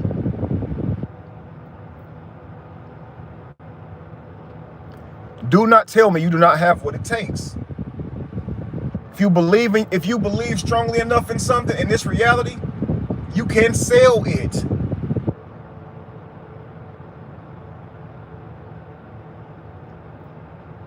Y'all might turn to negative energy hearing that a girl sells flatulence online and ships them to people and people buy it just to smell it. That might make y'all say, ew, I'm negative, I'm gonna turn to negative energy, but don't. Because to her and the people that's buying it, it's not negative energy. They love it. Erica, see, that's why you need to get on TikTok, see? Because if someone can bottle a fart and sell it, what can you bottle and sell? Think about this, family. See, y'all be scaring yourself because there are negative people, so to speak, in some of these platforms. I'm telling you that you can monetize yourself through these same platforms. Y'all keep spitting on these platforms saying like, well, if you on social media, you lame or you boring. Listen, family, people are on social media. You're not gonna start your business out here in the world and start knocking on doors and put a sign on the front of a building on a brick and mortar, and now you have to pay rent to keep up the overhead just to be able to market your gift. That's not how you're gonna do it in the now. Times have changed. Well, we have changed time. Time haven't changed, we have changed. We don't do that anymore. Now you can do that if you want to. But I'm telling you, to be a barber now, you don't need a building. You just need clippers. You need to be a barber from within. You gotta have hand-eye coordination and put time in. Let that be the sacrifice to manifesting yourself. Ain't nobody in your way. Listen, y'all, we was doing surgeries long before we had a degree that said you could do surgeries. School was created by a man, y'all, and this man didn't go to school. He said, you know what? If I can monopolize certain fields by creating an institution that makes you have to get a certificate to be approved of practicing the field, I could make a killing. Now, at the same time, that's not negative, because I'm also going to ensure that people who claim that title has put the time in. So people who purchase that product, whether it be health, surgery, whatever, can be more confident that they're actually paying a doctor, and now they'll have this certification. I'm going to call it college. Yeah, I'm going to call it college. And I don't know how to do surgeries, but I'm just going to pay someone to teach how to do surgeries. Someone else who already has put the time in.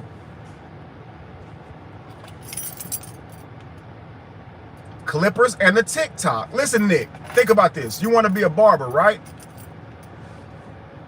You want to be a barber, right? Get a couple of your friends who support your dream. What they get out of it is a beautiful haircut. What you get out of it is to record yourself cutting their hair. Post the haircut. Monetize the video. I see dudes cutting hair right now making hundreds of thousands of dollars per year.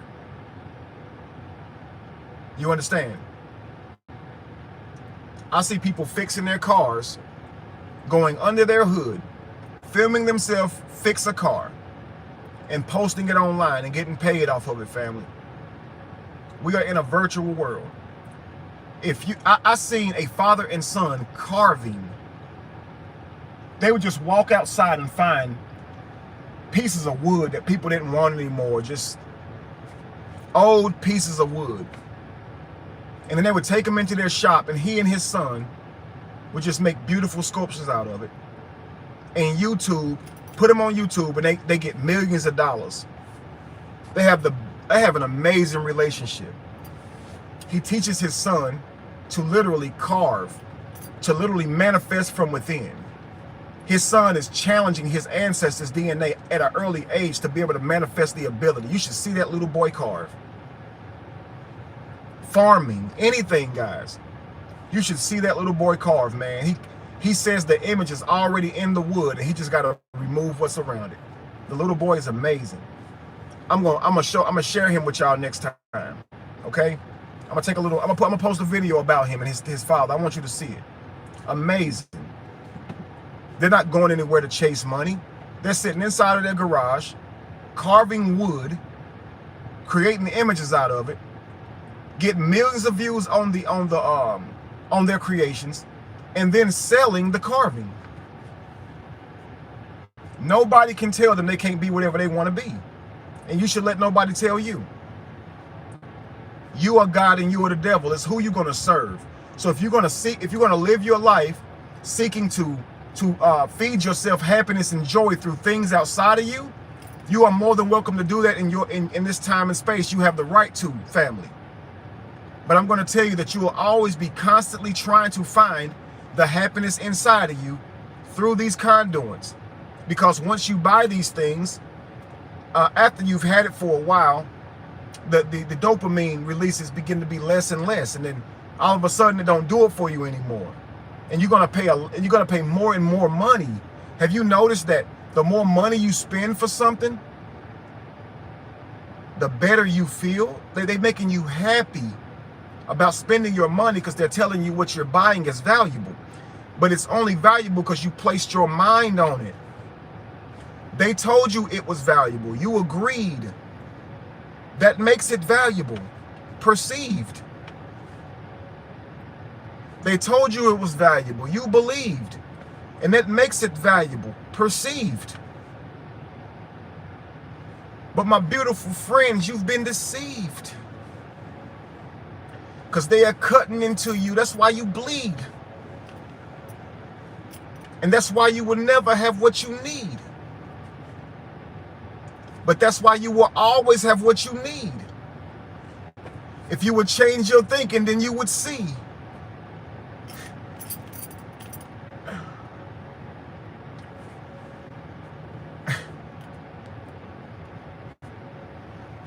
Family.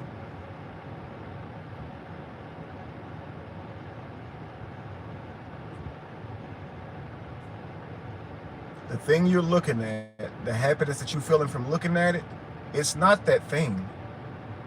It's you. I promise you. I promise you. The next time you look at this car that you always been wanting and you're not having this car, that car that you really been wanting, somebody type it in. Somebody's on here who's been guilty of projecting and creating negativity and longing and depression through not having a certain car, saying, I ain't gonna stop till I get it, I want that, I gotta have it. Like thinking that was the conduit to them reaching their truest value. Whoever you are, be honest. Say what the car is. Don't lie to the universe. What car is it that you had attached your happiness to, family? Red Eye Hellcat. Okay. What color, Roman? What color was it?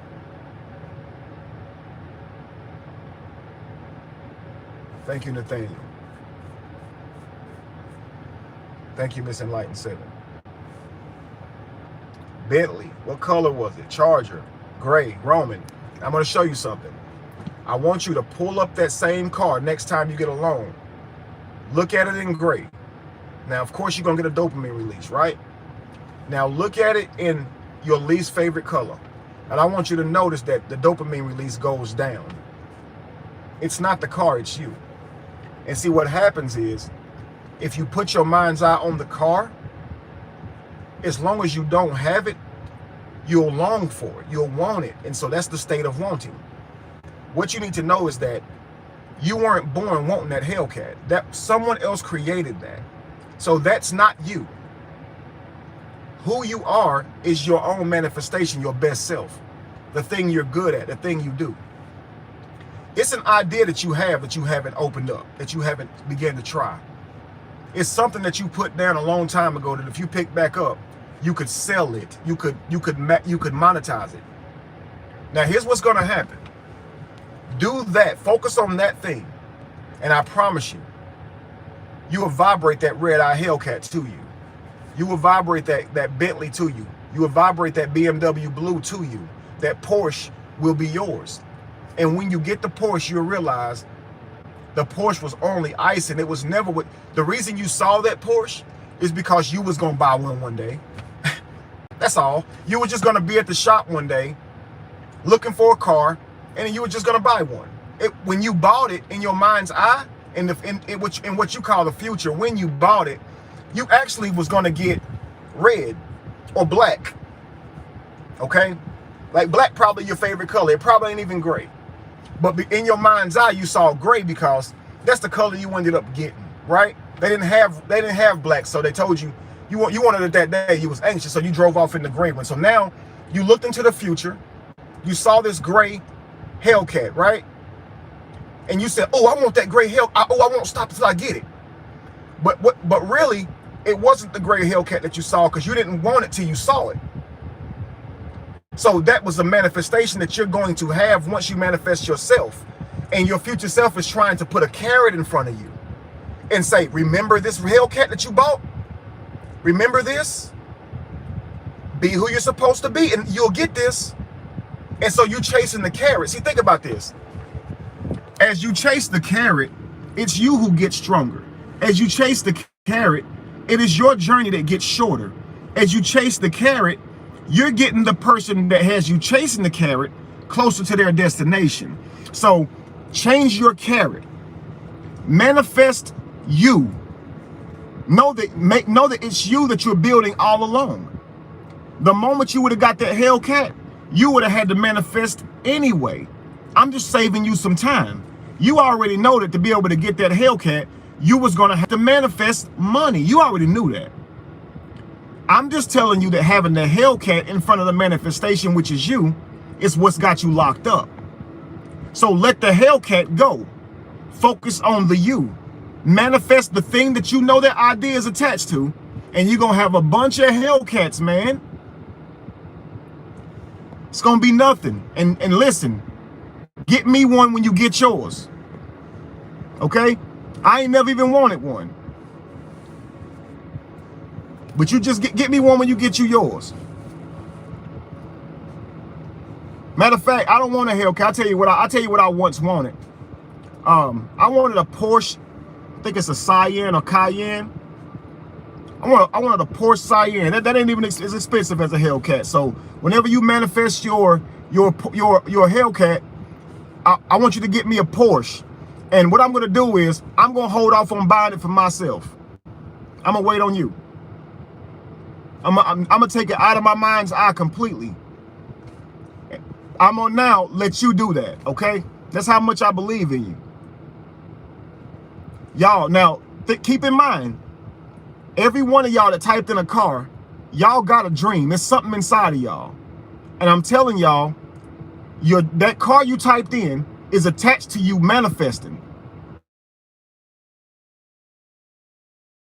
To die right now to get it. Are you willing to sacrifice right now? That means time. That means work on your gift right now that you seemingly don't have it, knowing that you do. It's just on the other side of you.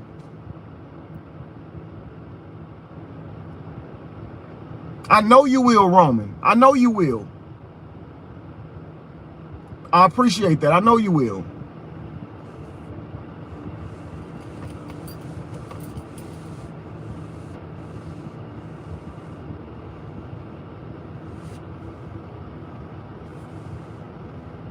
Black Lamborghini, there you go. Tesla, there you go. Now listen, now type in what your dream is and make that your manifestation. And then I'm out of here, family. Because y'all already know this stuff now. Y'all got this. You can feel it right here. Type in that dream that you put down that somebody talked you out of. They stole your birthright. Type in that thing that none of your friends believe in you about. If you can see yourself singing, start working on your vocal cords and your voice. You're not going to be able to sing just because you want to. Wanting to creates the state of wanting. You have to manifest it. The anthill don't just get built. The ant builds it immediately. When do I start, Kevin? When do I start manifesting my dream that I put down? Immediately. Immediately. Working on my bars and producing, okay? Learn how to market it. Learn how to sell it singing. Start practicing. Start recording yourself. Start going to local places in your city and asking if you can come and sing a session or two. See if they'll pay you to sing a gig or two downtown. $100,000 is the goal. Don't make that your goal. That make your manifest. What are you gonna do to get the 100,000? Okay. Not exactly what are you gonna do, because I don't want you to focus on how am I gonna get the 100,000. Not what are you gonna do to get the 100,000. What do you do? Okay. What are you made of, Richard? What is your gift? Market it, and I promise you that $100,000 will chase you down faster than you ever thought. Winning the lottery, buy tickets. Set intentions. Buy the tickets, family, and buy them with gratitude. Buy them because you're just having fun. Don't buy the lottery to win the lottery. Buy it for strictly entertainment, family. And win the lottery every single time you buy a ticket, family.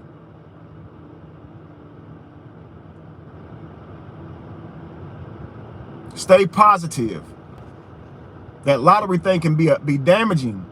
I tell anybody, if you're trying to learn to manifest, don't start on lottery tickets, because if you scratch them off and you don't see that winning, that's when you start to doubt yourself. And the last thing you need to do is doubt yourself. People are going to do that for you. You've already had a healthy dose of that. So I say start small. Manifest you getting up tomorrow and doing the thing that you know you want to do. Manifest you doing it as soon as you get off live. Manifest your gift. Manifest that thing. Don't focus so much on the success of it, because that'll come. Success is evidence, family. I mean, money is evidence of success. It's only evidence. It comes after you do your thing. right? You get the reward after you run, after you win the game, after you race. That's when you get it. But check this out. You get it before because you already got the energy and the strength before. Before you ran the race, you already were strong enough to win because you had all you needed inside of you. You had already been working. So when the money comes, know that you've already been rich. When you win the race, know that you've already won. Listen, family. If you're on that line, man, and you're going to run that race, know that when you finally win the gold, it's because you had what it took to win the gold in you before they ever shot the gun in the air. Oh my gosh. Otherwise, you wouldn't have won.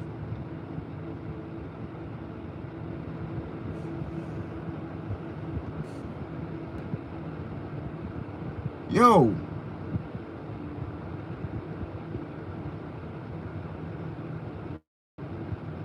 Did y'all understand what I said?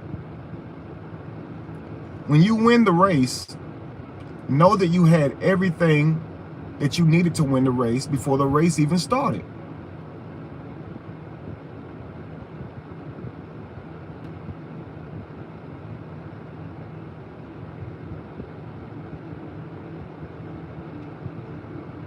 Winning is a byproduct. Absolutely right. Listen, y'all. Have you ever noticed how they spell win? W-H-E-N.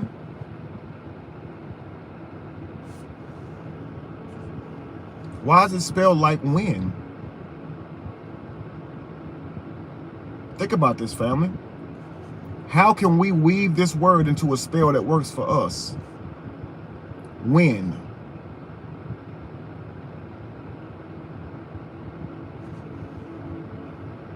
Win now.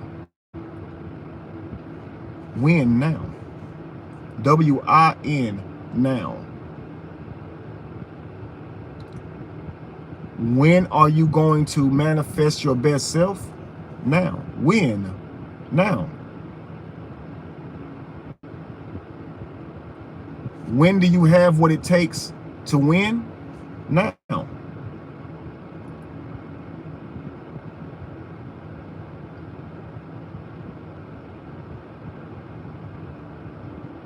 Right.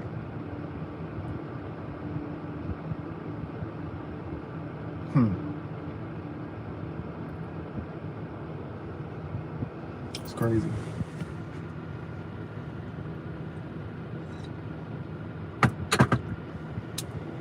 See you win. I see you.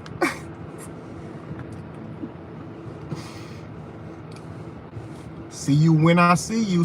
Somebody type in, see you win. See you win. I see you. I see you win. You were born winning. Right? Because you have it all. Nobody goes outside of y'all to grow. Right? Just think about this. The lesson that you taught yourself. You a master teacher. Go back to when you first came out of your mother's womb. You were really small. Do you remember walking around? You remember saying, I can't wait until I'm this many. When I'm this many, I'm going to be big. You remember saying that? I can't wait until I'm 10. Everybody wanted to be 10, right? 2 digits. Y'all remember that? I can't wait until I grow up. Right? What'd you tell yourself as a child? I can't wait until I get bigger. I wish I was bigger. If only I was bigger. Right? As a child. Remember learning your first steps? Remember having weak legs and couldn't hardly stand? Where did you go to get stronger legs, family? Where did you go to get inches to your bones, family? Where did you go to get pounds to your weight, family? Oh, I feel chills all over my body. Where did you go, family? Where did you go to grow?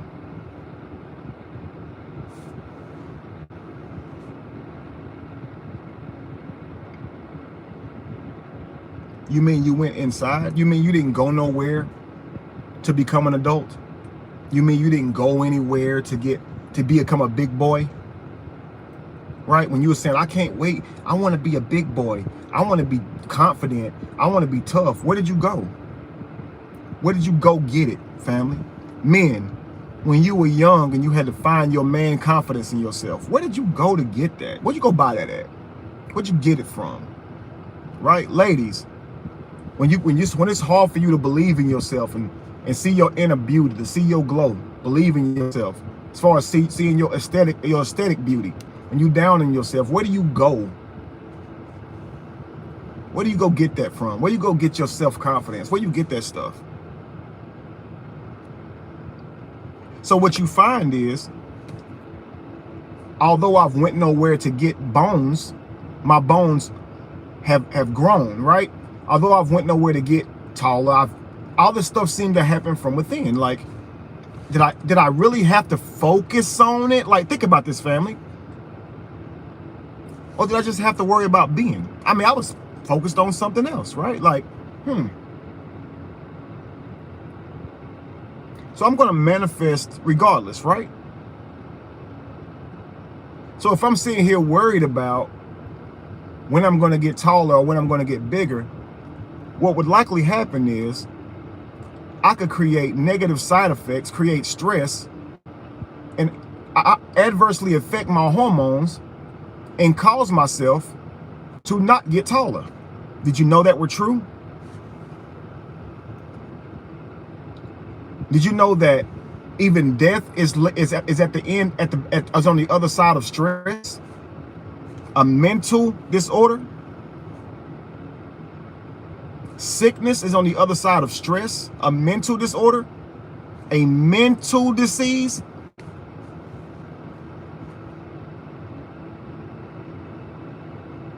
Sickness.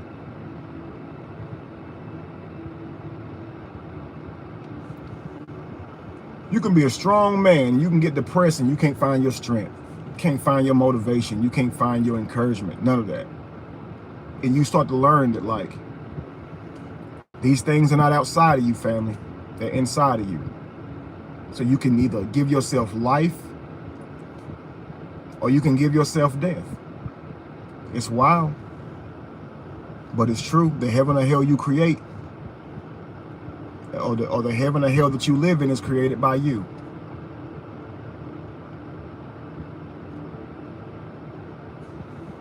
So learn the lesson that you've been trying to tell yourself all along. You got everything you need right inside of you, family. Know that you are rebus. Know that you are masculine and feminine. That you are positive and negative. But really, you are energy. And all these other things are simply concepts that we try to use to bring understanding to it. But you are energy manifested. And that's what you do. You manifest energy. You are an energy manifester. That's what you do. So either remove yourself from the good and bad and simply be God. Simply be a creator of your manifestations. Be great. Don't worry about the negative sides to being great. People are going to hate on you. Friends are going to turn away from you. People are going to call you full of yourself, arrogant. They're going to say that you selfish, greedy. They're going to say that you think you all of that. They're going to say you showing off. Like, get ready for that world, family. For in success, you also manifest those things. So I don't want you to, you as a lion must never worry about what the jackal has to say about you, what the hyena has to say about you. That's your competition. Why would you care what they got to say about you? You got to eat. Why do you care what the gazelle has to say? You got to eat regardless, at anybody's expense. So you start manifesting your best reality. Don't worry about who else do it. Well, I ain't going to sell coffee mugs because I know somebody else who already sell coffee mugs. Man, you sound crazy. You know how many people there are in the damn world that you can put a coffee mug in their hand? I've been a master manifester ever since I knew it, man, and didn't even know it.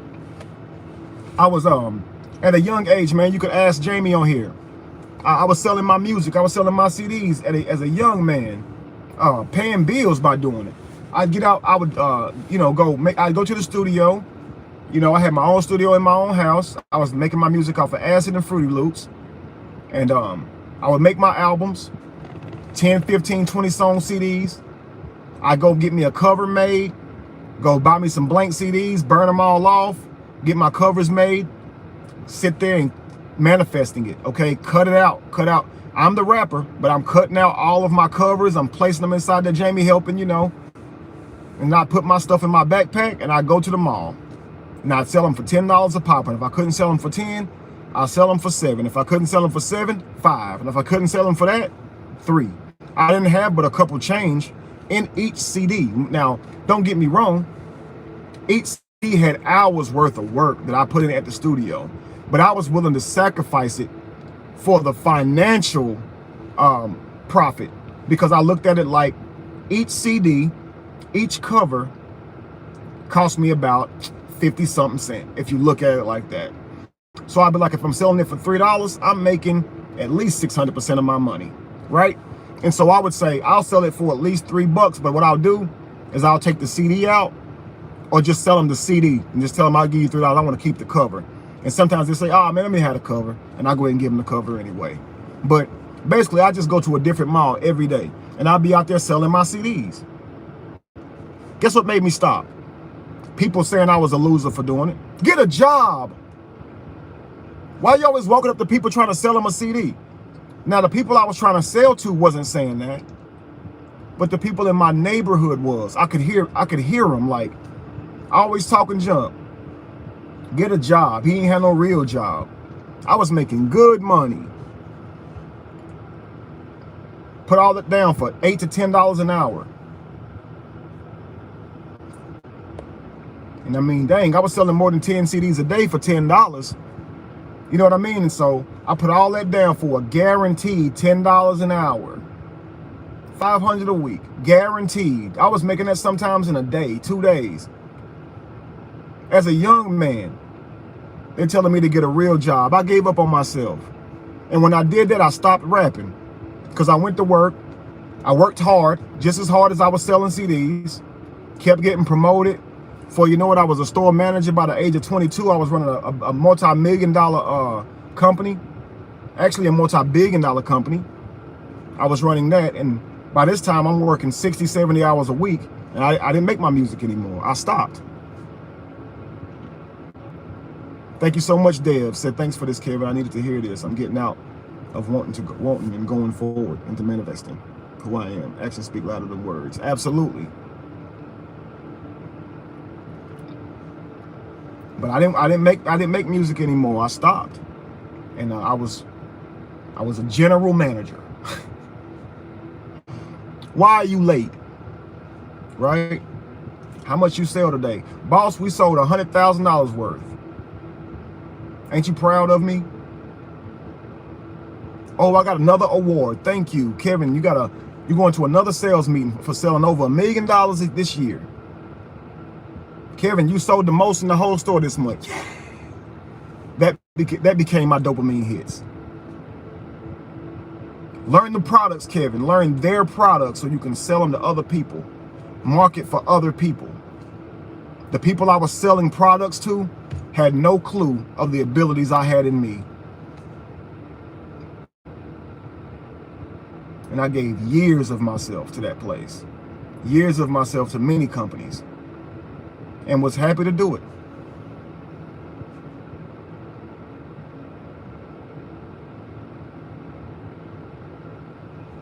And even now they say, if you rapping and you old, you need to quit your day job. You shouldn't be 40 and rapping.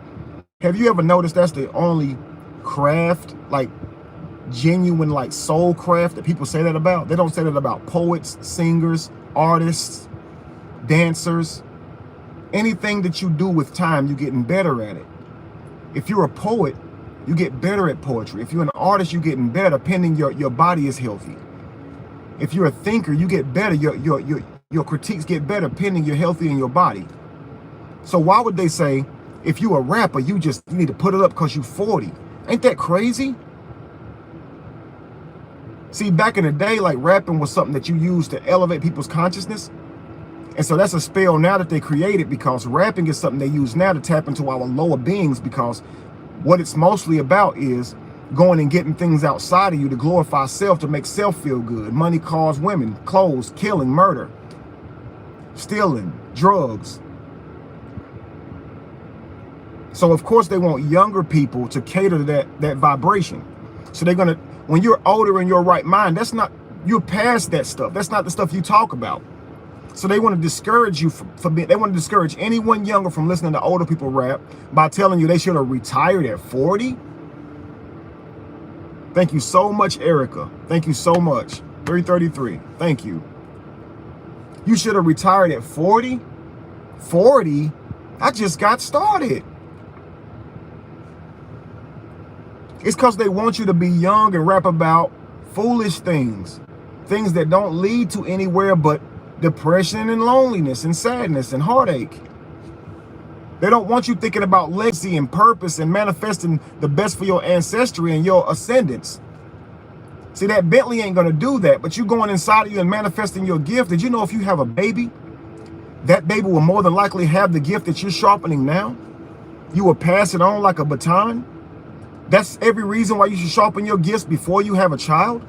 Because whatever you're doing the most of when you have your child will come out doing that shit. Did you know that? You're highlighting, you're awakening your DNA so your child can access it easier. The things you keep further from you gets harder for your child to access. This is why you see your children pick up things from other family members and things like that. Your child can be around them, and say your child grew up around somebody who sings a lot. I try to sing a lot around Mayana. I'm not the best singer in the world for me. I judge my singing a lot. But I try to sing a lot for Mayana because I know that if I had sang since a young age, I would be a lot better at it. But see, I was told when I was young that I couldn't sing. My grandmother, she just wasn't a very complimentive person. And so she would tell me I sound like I was crying, and she would say, "Shut up, you sound bad." And so it would kill my drive and I wouldn't sing. But for Mayana, I want to sing in front of her, so she will sing. You know what I mean? I didn't sing often in front of my children because, of course, I was discouraged from singing. But now I'm tapping back in, and while I'm nervous to sing, because I'm always judging myself at doing it, I sing anyway because I know Mayana's not going to judge me. And when I sing, man, she literally lights up and starts singing notes with me. And I promise her voice is smoother than mine. And I'm telling you, she's going to be a singer. But see, I'm helping her unlock that DNA early inside of her because we got family members who can sing. So you could focus on yourself and your children by putting them in all different types of, music classes and things so they can channel their gifts from within. We keep sending our children to outward school, letting them teach our children history and stuff like that, But if we would teach our children to cultivate themselves from the inside out, they would manifest a much healthier reality because the world doesn't pay you like that for knowing history unless you're going to be a historian, And of course, a lot of those jobs are already taken. And I don't know how much money they even make. So I'm telling you, I homeschool mine now, Tina. And I'm telling you, they are amazing. And they already helped me with business. They already starting their manifestations as well. I don't want them to ever have to work for anybody. I want them to work for themselves and produce it from themselves. My son Israel said he'd like to work at one of those places like Pizza Hut or Burger King just because he thinks it would be fun to, just to try it and experience it. And I told him that that's fine. If he wants to experience that, that's okay. But, I'm going to teach him to manifest from within and market himself and create his own way of life. But that's what should have been happening for us. We should have been placed into an environment like Prince, where we were able to sharpen our skills. That man was playing so many instruments by the time he was like 7 years old. And you got to think about, if we were in a position to manifest ourselves like that, we could manifest a life like that too and help so many people too. They don't truly want us doing that because they know we could really be effective. It ain't so much about the money you can bring to you by making your music and doing your art. It's how art truly speaks without words. Y'all, music speaks without words. The art you draw, it speaks literally without words, family. It touches the inspiration in people. And so forget paper money and vibrating a life like Prince had. If you truly made your manifestations, you would actually change the world because people would hear your your song and see your art and see your dance and be motivated to art and dance and sing themselves and draw out of them themselves. That's how we would change the world, because that's what we're supposed to do. We're not humans, we are creators. They lied to us. They should have never said you are human. They should have said you are a creator. You're not a man, you a manifester. Next time somebody asks you that, I'm a manifester, man or woman, you are a manifester. That's what you are. You are a manifester. I am amazing, Randall, regardless of how I feel. Do you understand? Because I am always amazing. Because I'm always amazing somebody. So regardless of how I feel, I am absolutely amazing, family. Family, that's it. Okay? Consider the ant and manifest. Consider the man. Consider you and manifest. For you are always manifesting yourselves. You are always recreating your next self. Whether you're trying to or not, you are recreating your next self even right now. Nick said, I'm getting a gut feeling. Absolutely. That's your sacral chakra you're talking about. That's your creative place. If you look it up on a chakra chart, I guarantee you, you're feeling your energy right here in your soul, in your solar plex, right? In your soul, in your solar plex, right above the belly button. Create, family. Be beautiful. All right, be beautiful. Don't let anybody stop you. You can only get in your own way. All right, so get out of your own way and manifest, because like I said, you are recreating your next self as we speak. But it's up to you who you're going to manifest that person to be. Will they be a complainer? Will they be depressed? Will they be upset that they don't have everything they want in the now? Or will they be full of gratitude that they have an opportunity to manifest what they want in the now? Will they make every single day a gracious, holy moment with God? It's not Tuesday. It's not Tuesday, y'all. That takes away from your experience. You have never saw what now holds. You have never saw it before. Ever in your entire life have you saw this moment or the next. Stop telling yourself it's Monday. Stop telling yourself it's Tuesday. In the rise tomorrow, which will be now, will you manifest a gratitude for having the opportunity to manifest yourself? Because every day is an opportunity to manifest yourself. And you should wake up every day excited to do that. Because it's in the doing of that that you're going to draw all these things to you. And don't focus on those things, because one day, family, you're going to die and leave that Bentley here anyway. You can't even take it with you. That's why I'm telling you, it's not important. It's to be imported. It's use day. That's dope, Nick. It's use day. Every day is use day. Every day is now.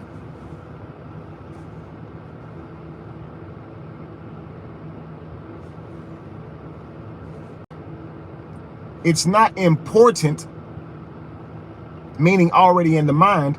It's to be imported. It's to be shipped to you. Do you get that? You get that? Those things you need outside of you, don't make them important. Make them imported. Do you understand? Manifest your best self, and while you're doing that, like a damn hurricane, you will be sucking all those things into your vibration, into your orbit. Do you understand what I'm saying to you? Consider the earth. The earth has an orbit and it pulls things in, right? Manifest yourself, and those things you want will start coming to you. But if you make those things important, you will begin to want those things and need those things. And that's when you start to live in doubt and misery and longing and depression and have-nots. But if you focus on becoming and being the best version of yourself, your next happiness is not at the end of the car. It's at accomplishing, becoming the artist that you see yourself to be. Absolutely, Tina. Because I am constantly manifesting. I keep saying, y'all, I'm not there yet. I'm here with y'all. We're in the same time. We're in the same space. I'm live. Live and direct, family. I'm not there yet. I'm here with you. Right? I'm not there yet. I'm here. I'm right here with you. We vibing together. We rising together. And so is everyone. Don't let anybody on this planet tell you that they have more access to anything than you do. See? Because you don't know who rules within you, you allow people to rule over you. Please know that laws, social norms, all these things are agreed upon. You have no rulers. You are free. You are just as free as the moose. Had to think of an animal that you never saw in prison before. But you are just as free as the moose, family.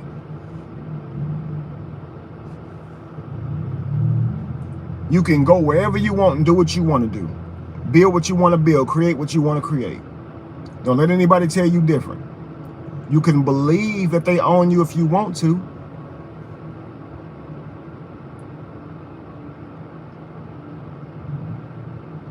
Okay?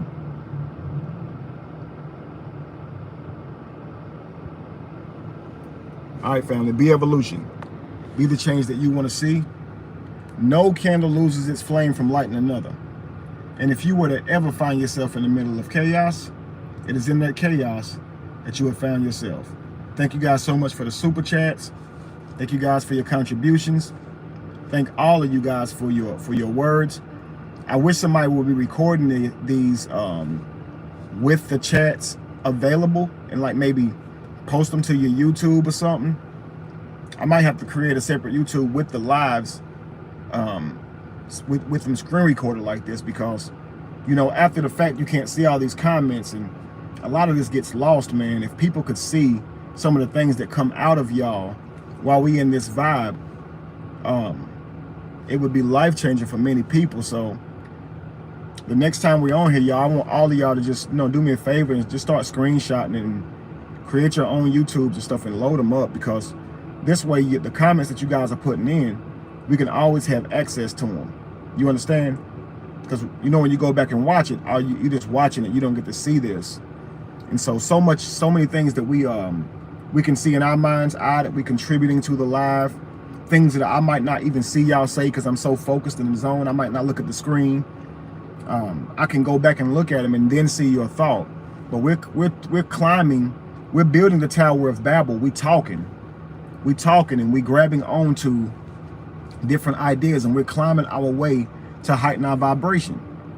And so I would like to still be able to see these ladders, these steps right here that we're climbing up, you know, because y'all be saying some really dope stuff, man. So begin to screen record and stuff like that, family. Like I said, if y'all repost it or create y'all YouTubes and repost them, I won't copyright strike y'all and stuff. I don't mind. Actually, I would like that, because what I do is not for money. Money just comes to me.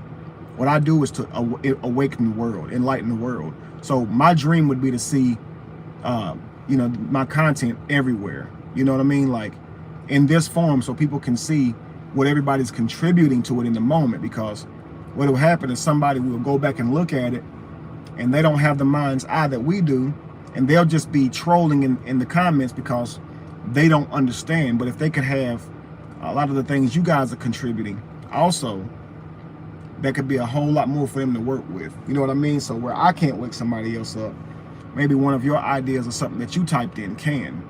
Because sometimes I look at some of you guys, what you guys said, and I'm like, oh my God, that was powerful. You know, and so it helps me to grab onto something else, and just like that. So we all a vibe. It takes a tribe, family. You know, you understand? But anyway, family, I love you all. I will see you guys tomorrow. Go through my videos, family. Make sure y'all watch them, leave a comment, show some love, share some content. Help me get to 200K by the end of the month. I know it's a big goal, but we're gonna manifest it, because I'm gonna keep manifesting me.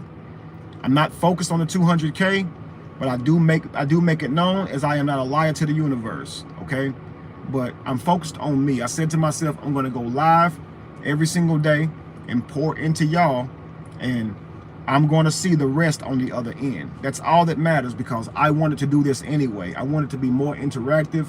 I wanted to be more personal. I want to be better at what I do. So I'm like, the more I do it, the better I will get. So I'm practicing every day to manifest like I'm asking y'all.